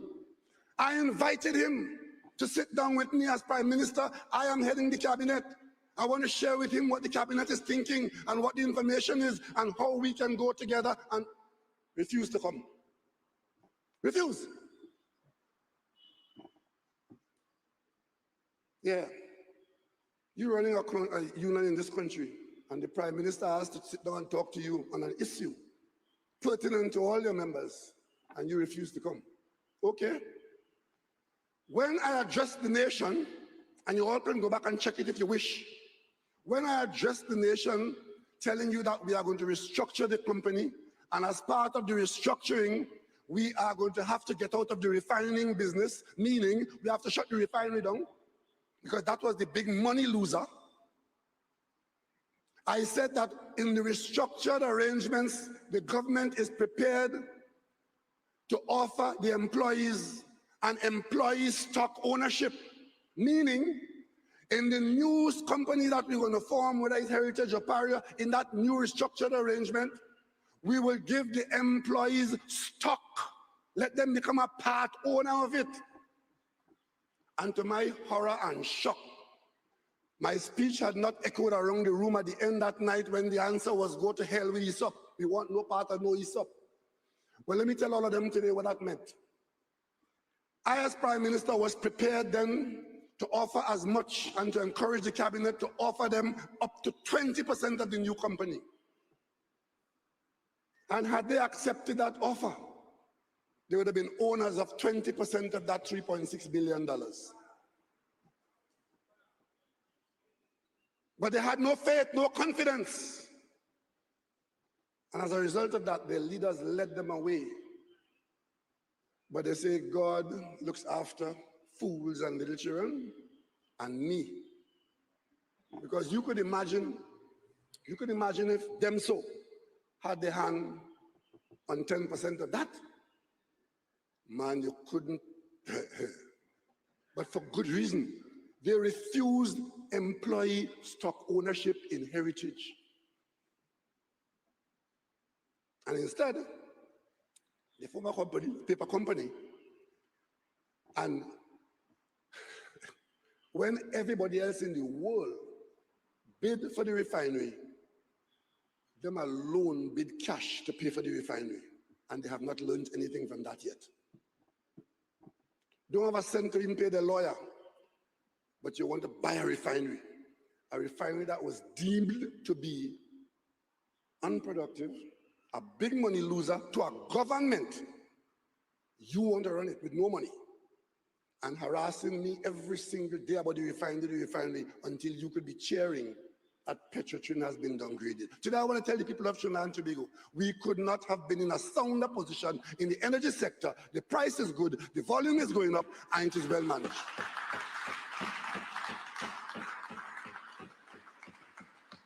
And as for employment, Heritage has almost 500 employees. And as for those who went home during the restructuring, they went home with $2,700 million. $2.7 billion they went home with. You will never hear that from any of them. So if you make your decision based on the rah-rah and the dotishness, it wasn't the first time that they led their followers astray on employee stock ownership. You know. When the UNC was going to put FCB shares on the market for the first time, provision was made, shares put aside for the workers of the bank to be owners of FCB, you know. That's called an employee stock ownership. And the same thing with Petrotrin. They would not have had to pay for it out of their pocket, you know. The bank had put aside a funding arrangement for them to fund their ownership depending on how much shares they were entitled to. And then the shares themselves and the earnings could have serviced that loan and they would have become owners of the bank. And also, they were going to get the shares at a reduced price because they were employees. The public had to pay $25 for the shares. They were going to get it at $17. So from the day your name go on the shares, you were $8 up immediately. Those shares that they would have got at $17 are now worth nearly $50. 52? 62? You see, it's far worse than I thought. Shares that were available to them at $17 now worth $62. The leader tell them, don't, because it is privatization. And what is amazing is that people follow these people. And I know that this would be put across as though I'm anti-labor. Well, let me tell you something. I am not anti-labor. Labor has brought good and improved conditions for workers around the world all the time. What I'm against is dotish labor leaders who are leading workers astray.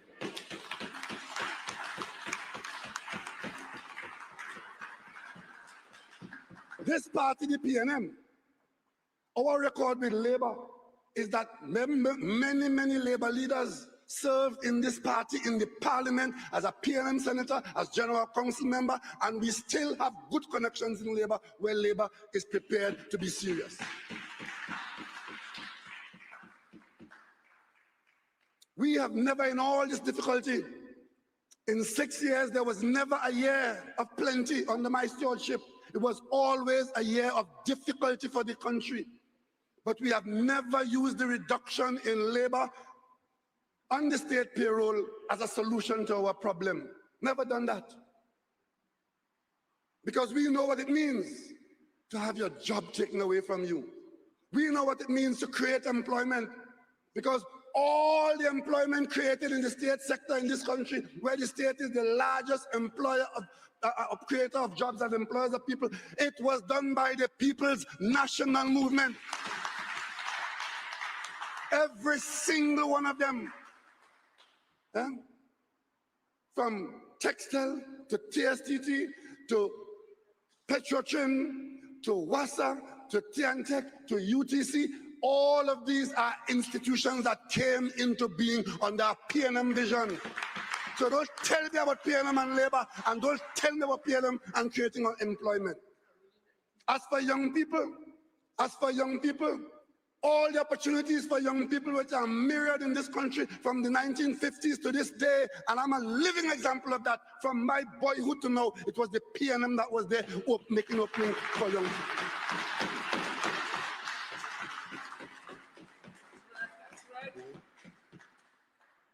You, as a young person in the PNM, the name Vernon Glean, Natty Critchlow, Carl Tull, these were people who were party members and supporters.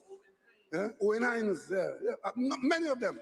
And the very first PNM team that went out to the poll had a very strong label.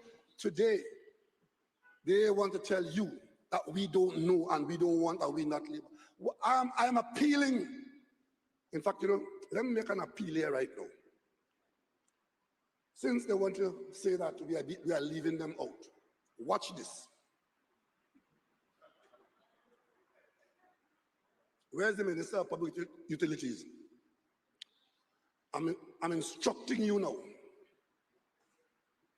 Monday morning, write Natuk and Jitom and invite them to sit down with you. You explain to them what is happening at WASA, because all of us have to drink water. And get from them their input into solving the WASA problem.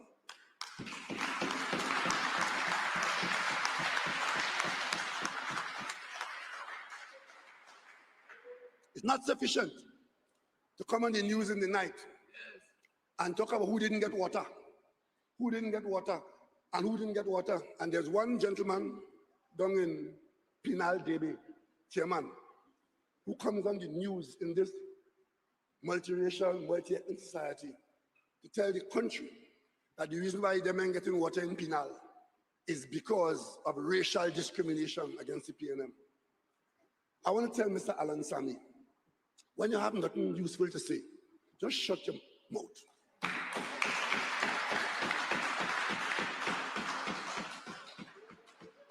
Because the very night he was there saying that, on the hills in Carenage, on the plains in Diamond Vale, up in Laventille and elsewhere, there were similar people who were having challenges with the water supply.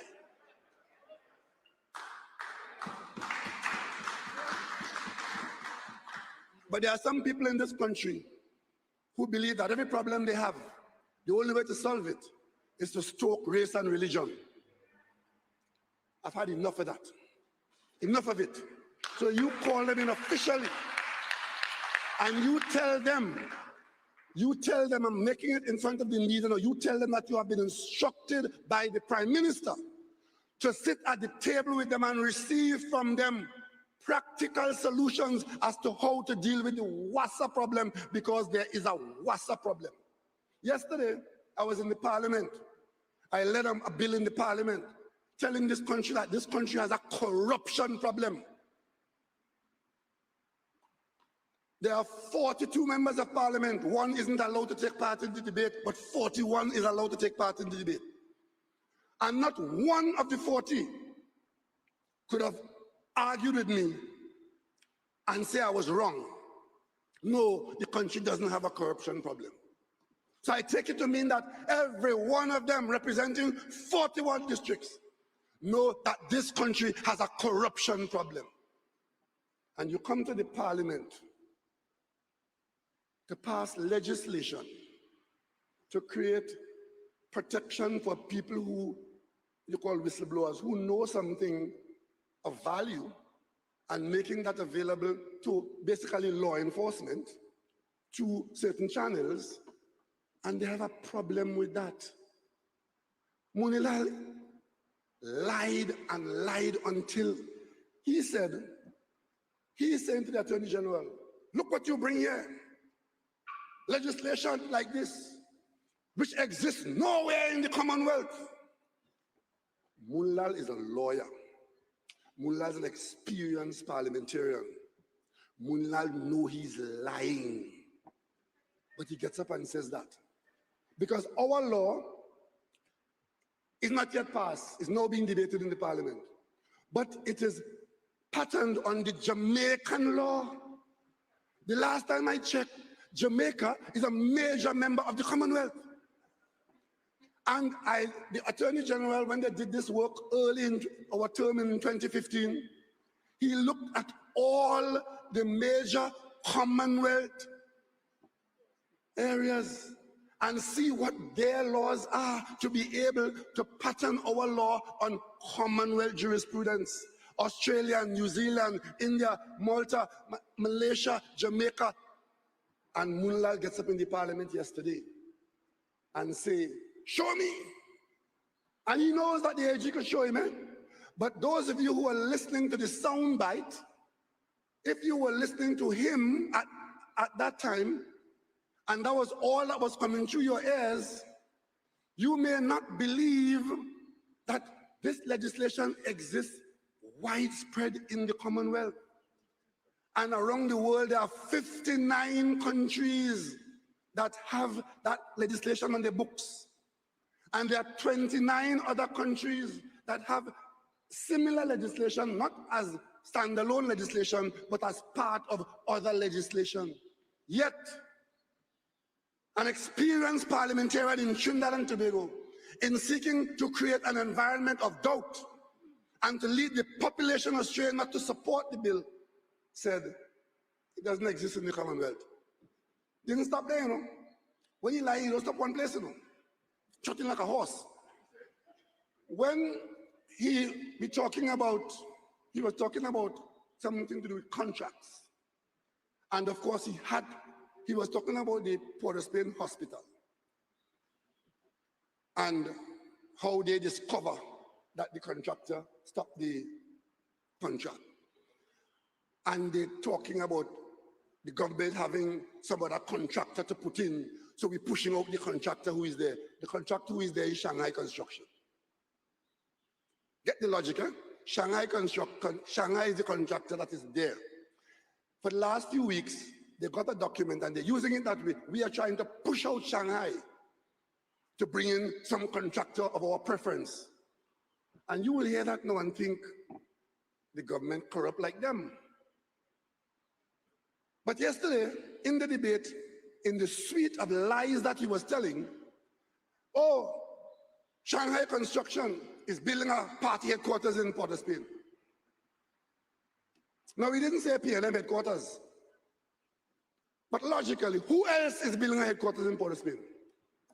So when he got up and says Shanghai is building somebody headquarters in Port of Spain, you know what he's saying?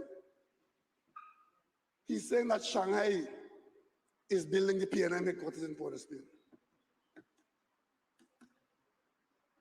All I will tell Munilal, if Shanghai is building the PNM headquarters in Port of Spain, rest assured that all the equipment at Balizi House will have Shanghai name on it. Unlike when SIS was building the leader house, where they paint off all the labor of the equipment while they build the leader house.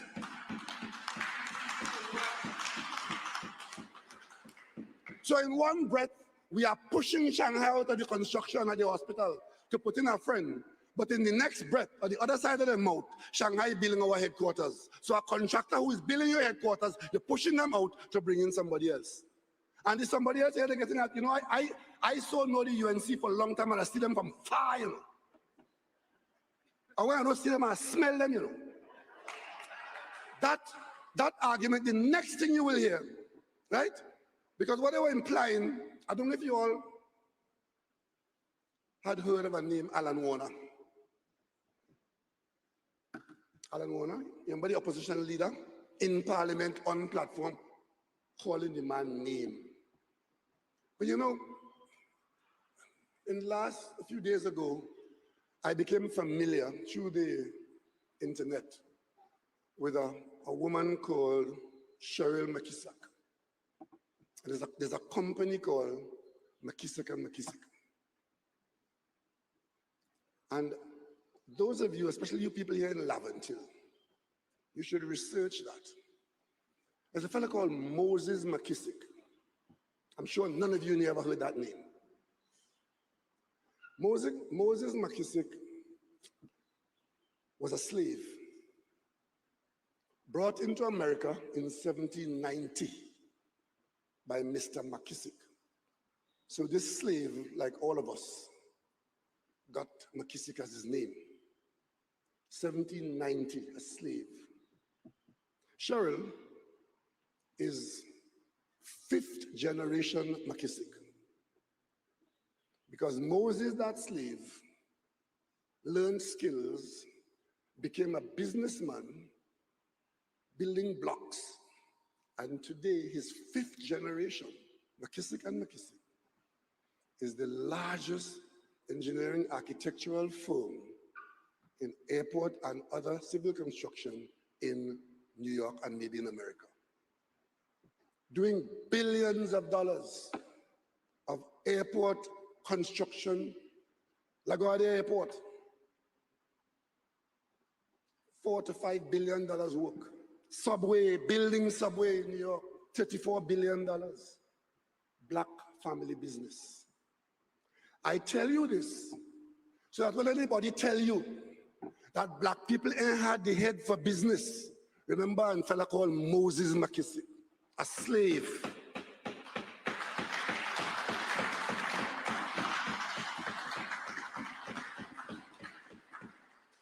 When you go to JFK and it's dazzling you, Cheryl's firm, McKissick & McKissick, is the engineering architectural project manager for the upgrade of JFK. Tens of billions of dollars in work. But in Trinidad and Tobago, I have to listen to the opposition leader carrying on a tirade, lying, casting aspersion on an independent private business that had the temerity to come out of Tobago and seek to expand their reaches into Trinidad. That is the country we live in. So today I want to tell Mrs. Prasad Bisesa that the Warners were in business long before she was anybody, and she's still a nobody.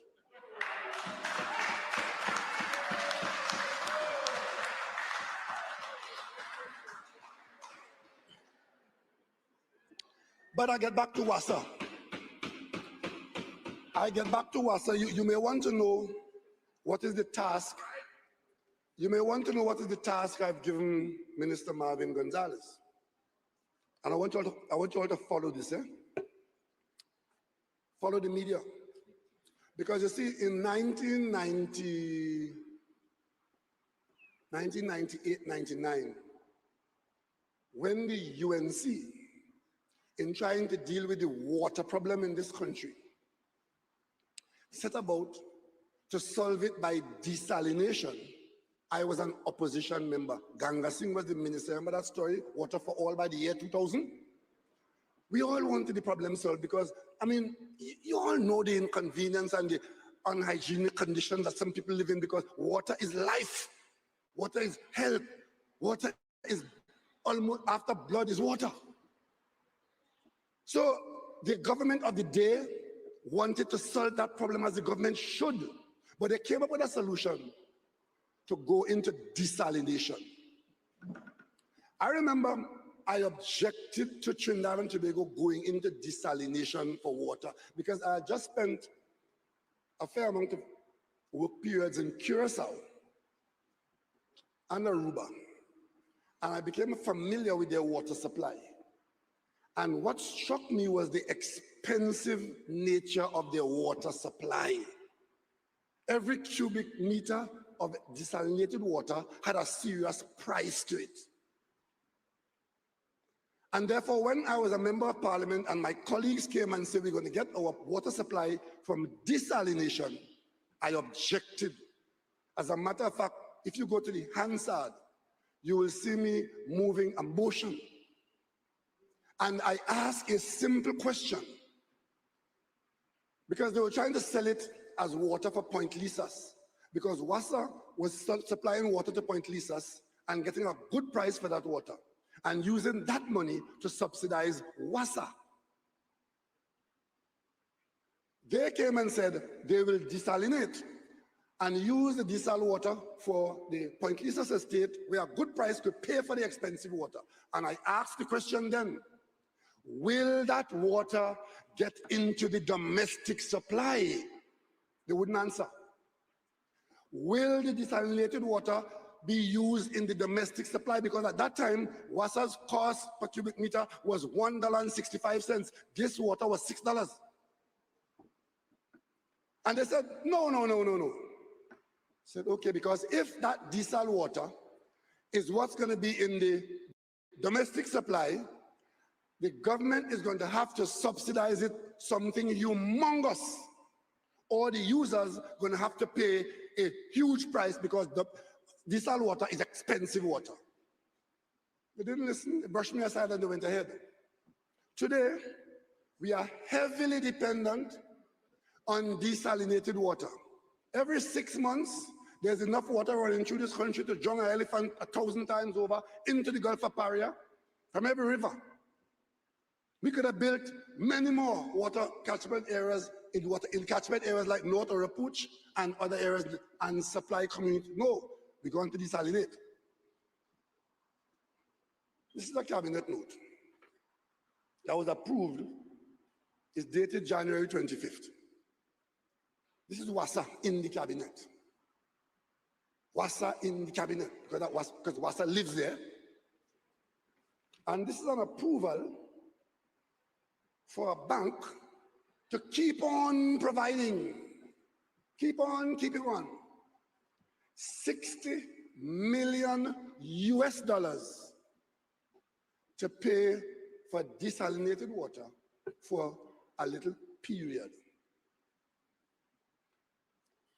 This is what has been going on. And the government is never in a position to pay that money for WASA. So the government goes to a bank and borrows it. I have since researched to get the cost of borrowing, and the story goes like this. In dealing with that facility for WASA, you, the taxpayer, we're running a debt of $324 million. And that's a growing debt, because so far, we are largely supporting mainly the interest and a little of the principal. And that's going to go on until 2034. But you would think if we spent that kind of money, that we would have solved the water supply problem. No, sir. This company is providing only 40 million gallons per day, which is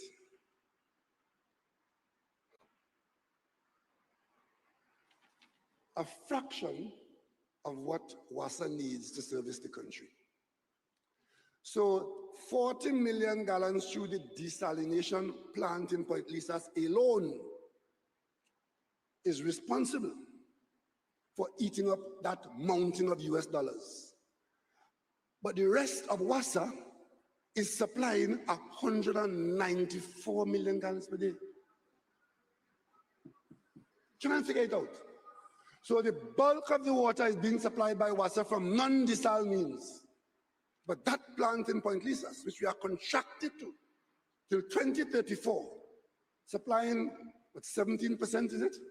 17% of our water supply has bankrupted WASA. WASA is bankrupt in the simplest of terms. And that bankruptcy has not been affected because the cabinet intervenes every so often and provides money in this humongous way only for the supply of that desal water. It doesn't mean it's paying for the distribution or the transmission, you know.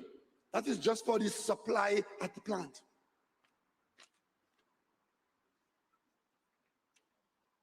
And that is what this country has to deal with. So if you want to get a flavor of the WASA situation, you start with that desal cut and desalinated water has bankrupted WASA. Because WASA's revenue, this desalination is what, almost 80% of WASA's revenue? So whatever revenue WASA, all your water rate, can't pay this. And that is only for supply. WASA has to find money for every other thing else that go on in WASA. Supplying other water systems, staff, security, whatever, every chemicals, everything. This is only a pebble in the shoe. How does the country deal with that? Do we leave it that way? And the mountain of US dollars keep growing, and the bank debt keeps rising, and the interest charge keeps rising, and every so often WASA comes to the cabinet and says, I want $60 million more. Because the minute the payment is late, the arrangement is that you must pay within a month. The minute the payment is late, you hear on the news that they have maintenance. They turn the water off. And of course, the UNC, the same UNC that put us in this situation, start to mobilize their firms to jump up and down, that they ain't getting water, and the PNM wicked, and we discriminating against Indian people. That is what our country has become. So I am anxious to hear how you'll make out.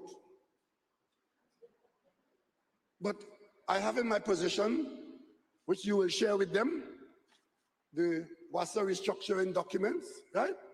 And I give you 6 weeks to come back to the cabinet on your outing and your escapade and your adventure. And you could co-opt any other minister you wish to accompany you. But you see, there are some people in this country who only see their role as making janjat, mischief, kuchul, bacchanal, and reggae. Nothing good to attract their attention for a favorable comment. Would you believe this government that I lead, we raise an issue about the mismanagement and the mishandling and the want to know what happened with land acquisition on the highway going to Point 14.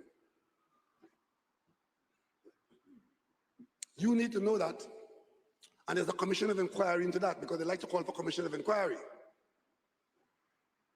I've been raising for 7 years this matter of who took out the clause from the contract to allow the contractor, OAS, to go away with $921 million that I had to send Stuart Young and a legal team to lawyers and courts abroad to try and get it back. Their way of dealing with that, not a sound. I have asked that question for 7 years. There has never been a response from anybody in the UNC, and I've never seen anybody in the media ask any of them a question on it. Never. We are supposed to just accept that as par for the course. $921 million. I've never seen a column in the newspaper on that.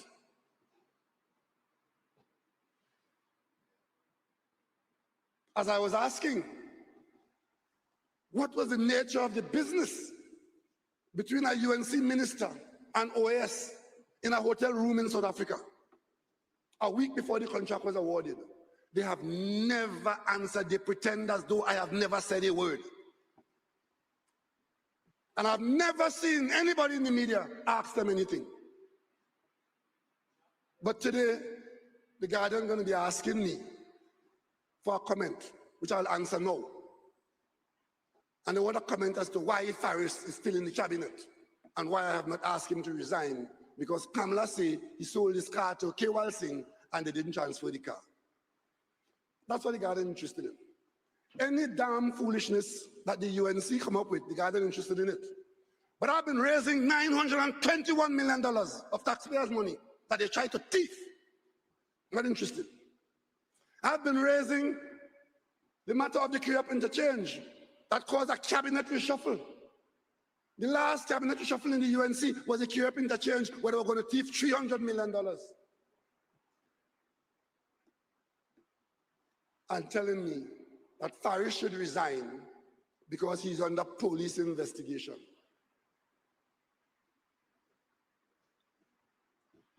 I have never seen the Guardian asking whether Parat will resign, but he under police investigation. I have never seen the Guardian asking whether Munilal, former leader of government business, loudmouth around in the parliament, trying to hold everybody to a moral standard. Justice Aboud called his name 13 times in a judgment where he has to go on account, where a state enterprise has complained about his misconduct. A judgment, not an allegation on police. These are judges who adjudicate on a matter and say, yes, you have a question to answer. I have never seen the Guardian ask about that.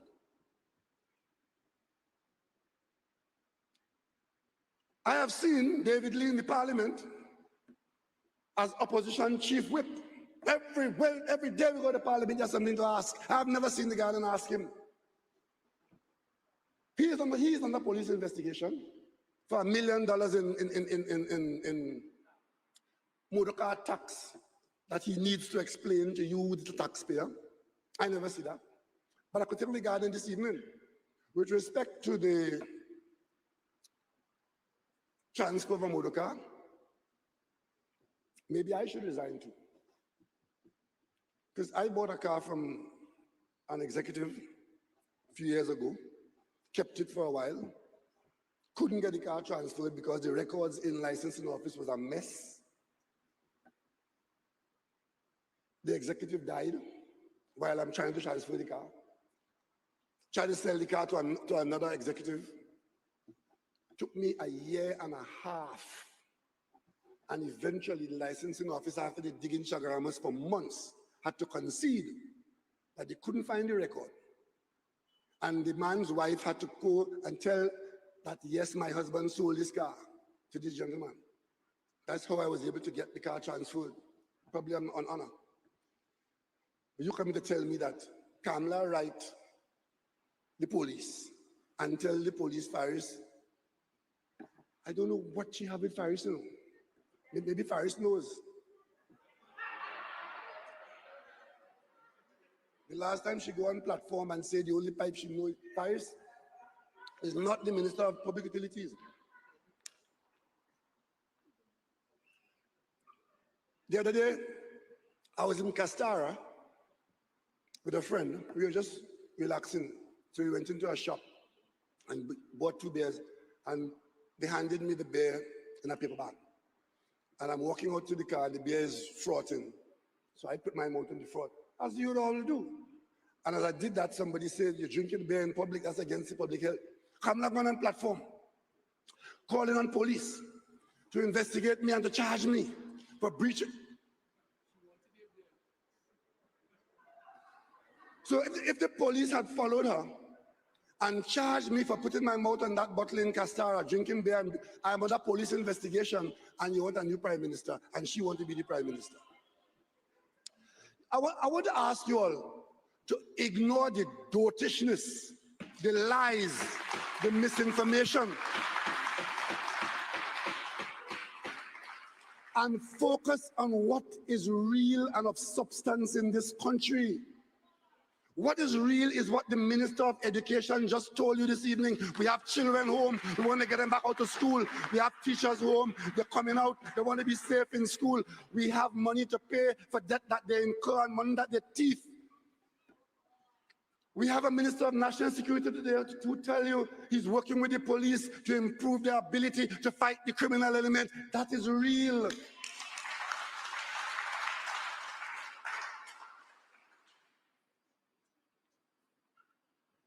And you know, it's not one, it's all of them, you know. It's all of them. There was another one from Chaguanas West, I think it is. No, he's a lawyer. He's the one in agriculture. What's his name? No. Anyway, one of the MPs from Central there. He gets about 10 minutes on the radio to talk about the government disrespecting farmers, disrespecting those who feed us. Ladies and gentlemen, in this pandemic, the government and the farming community had never had it better.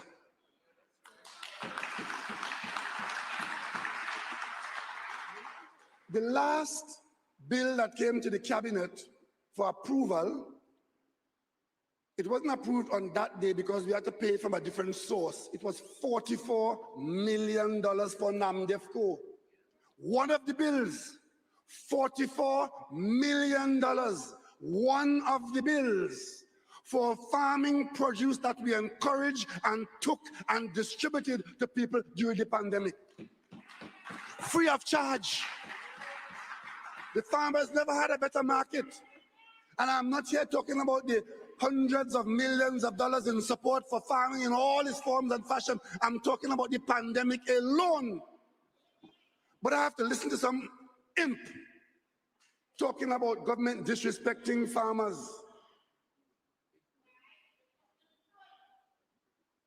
Half of them don't know what a farm looks like. They're always talking about their sons and daughters of cane farmers. My father used to work in Caroni. They wouldn't know that. And they're so into stupidness. I'm mining a handful of goats, sheep in Tobago, that on UNC platform. All I could tell her, just keep your friends away from there.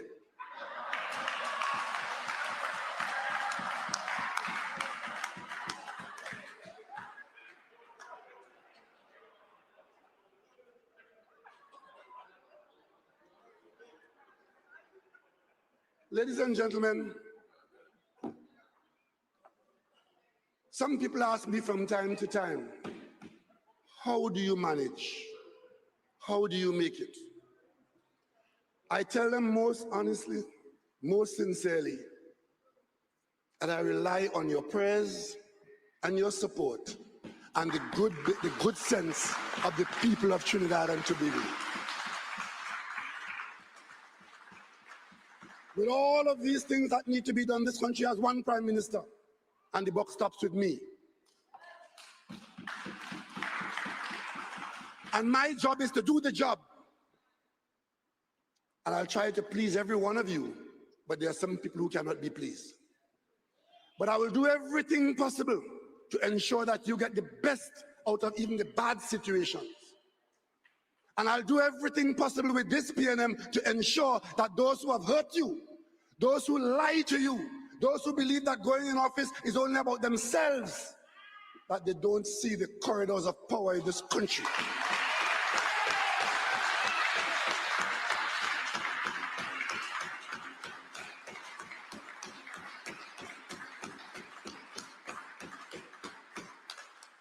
Imagine yesterday, I am talking about Cambridge Analytica. And they got up and trying to lie to tell me that Cambridge Analytica did not play a role in Trinidad and Tobago. As if by saying so, it will be so. The company has been closed down. It exists in different forms, but the company Cambridge Analytica has been closed down because when the British government came at them and exposed them for what they were, We in Trinidad and Tobago turned out to have been the guinea pigs for the model, and we accused the UNC, and we still do so, for giving Cambridge Analytica the national databases. In Mr. Wiley's book, he says they were shocked that the government could have been so generous to give them the national database. And when they negotiated with the experts from Russia who were using the methodology, they gave the expert in lieu of payment the Trinidad and Tobago database. That is what the UNC did. It's written in record and is in the Parliament of England as testimony given under oath. But then yesterday I had to hear these UNC imps who still inside the Parliament behaving as and trying to call me a liar. So they go and march. They're going to march on the foreshore. Is that right? This is still a free country. If you have nothing to do when the day comes, you have plenty of time to do it. The day still has 24 hours.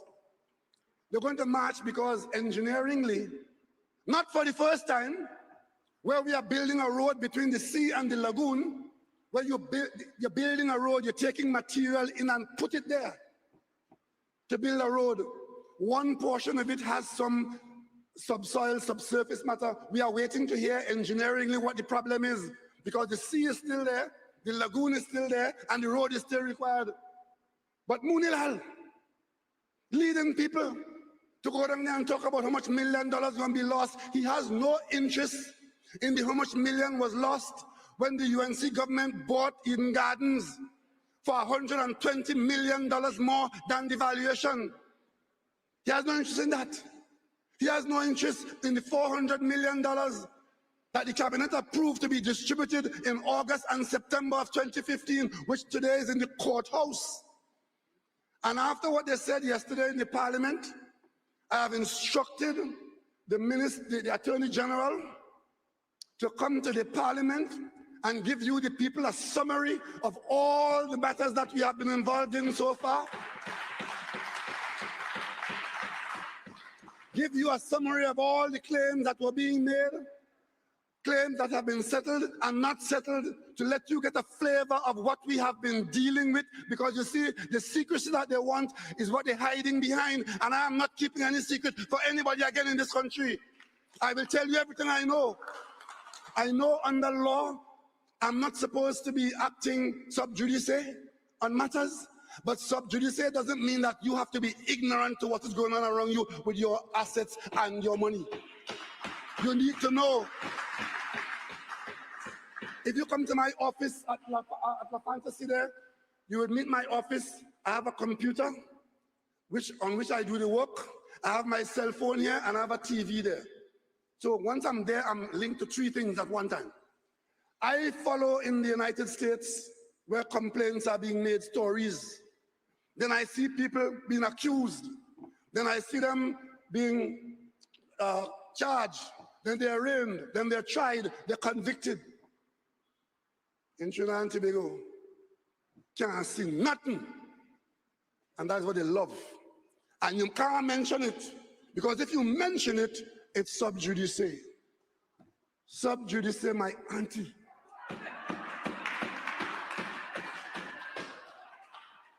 You, the people, need to know what is going on. And I will tell you.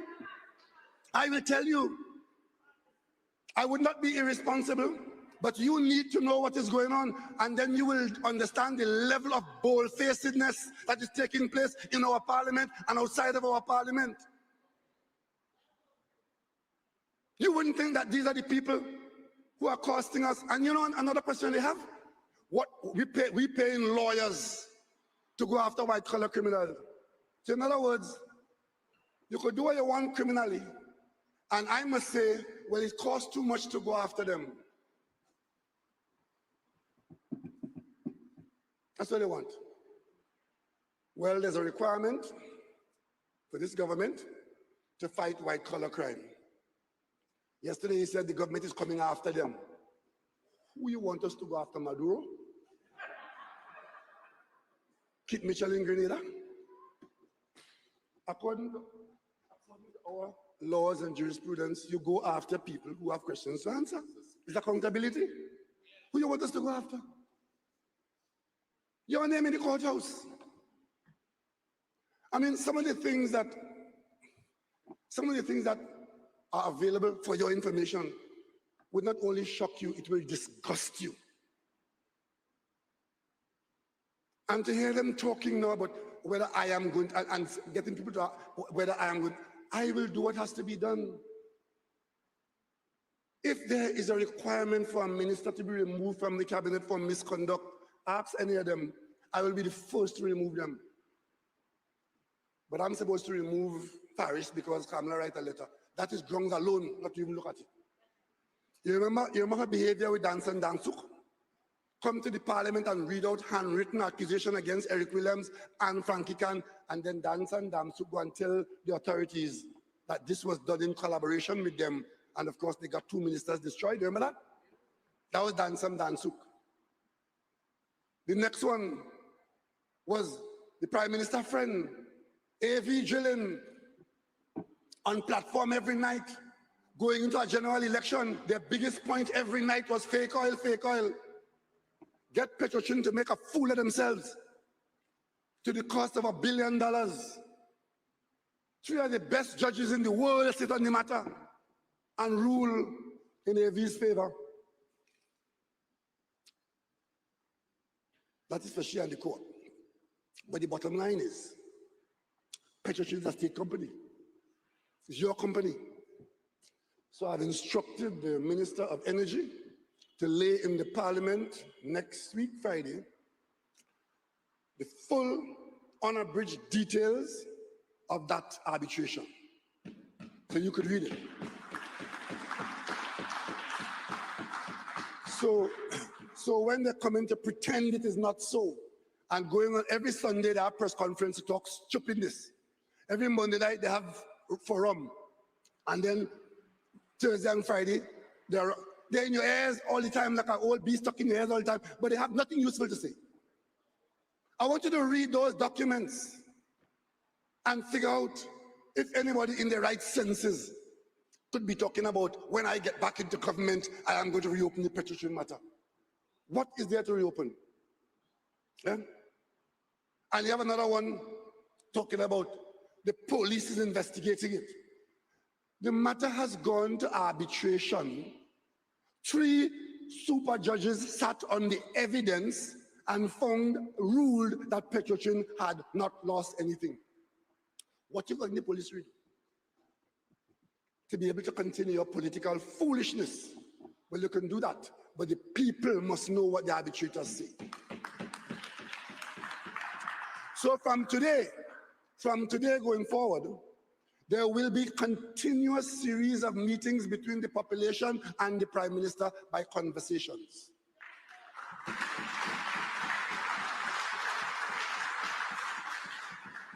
I have left the field open for 1.5 years, and during that time, cat away, mice play. The PNM has returned to the battleground.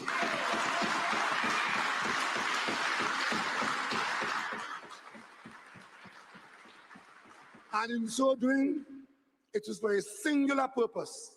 We will educate, and we will liberate you from the nonsense that passes for political activity in Trinidad and Tobago. The only thing we're sorry about, that we have 22 seats. And 22 seats cannot pass whistleblower legislation. But when we resume at an appropriate time in the Parliament, you, the people, will look and see who is doing what. If they don't vote for it, you will not have it. After that, very soon after, we'll be coming with campaign finance reform legislation. That we will pass because we have the votes to pass it. And we will do what has to be done to bring about local government reform.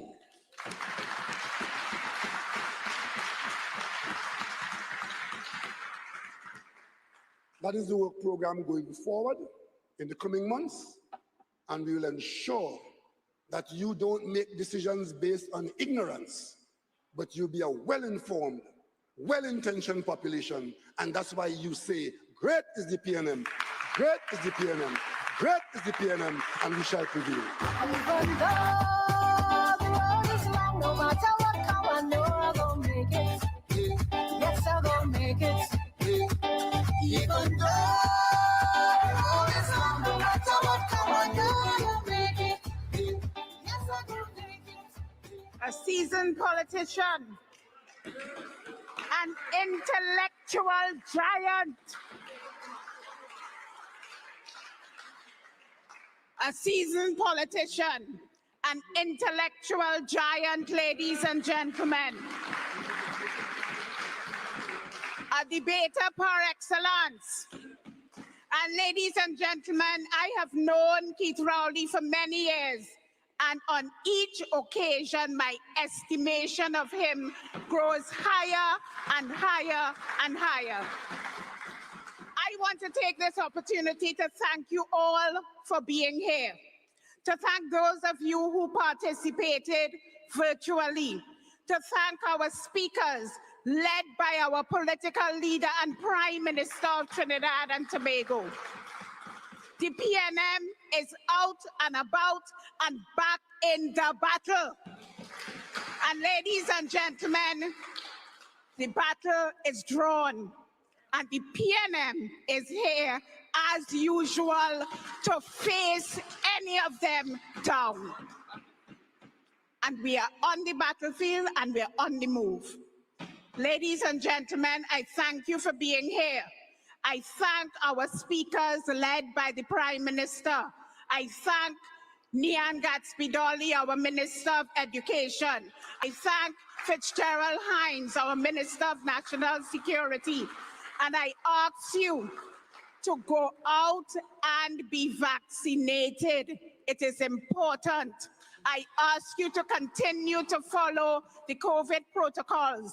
And I ask you to remember that great is the PNM. Great is the PNM. Great is the PNM. And we shall prevail. Thank you. Good evening.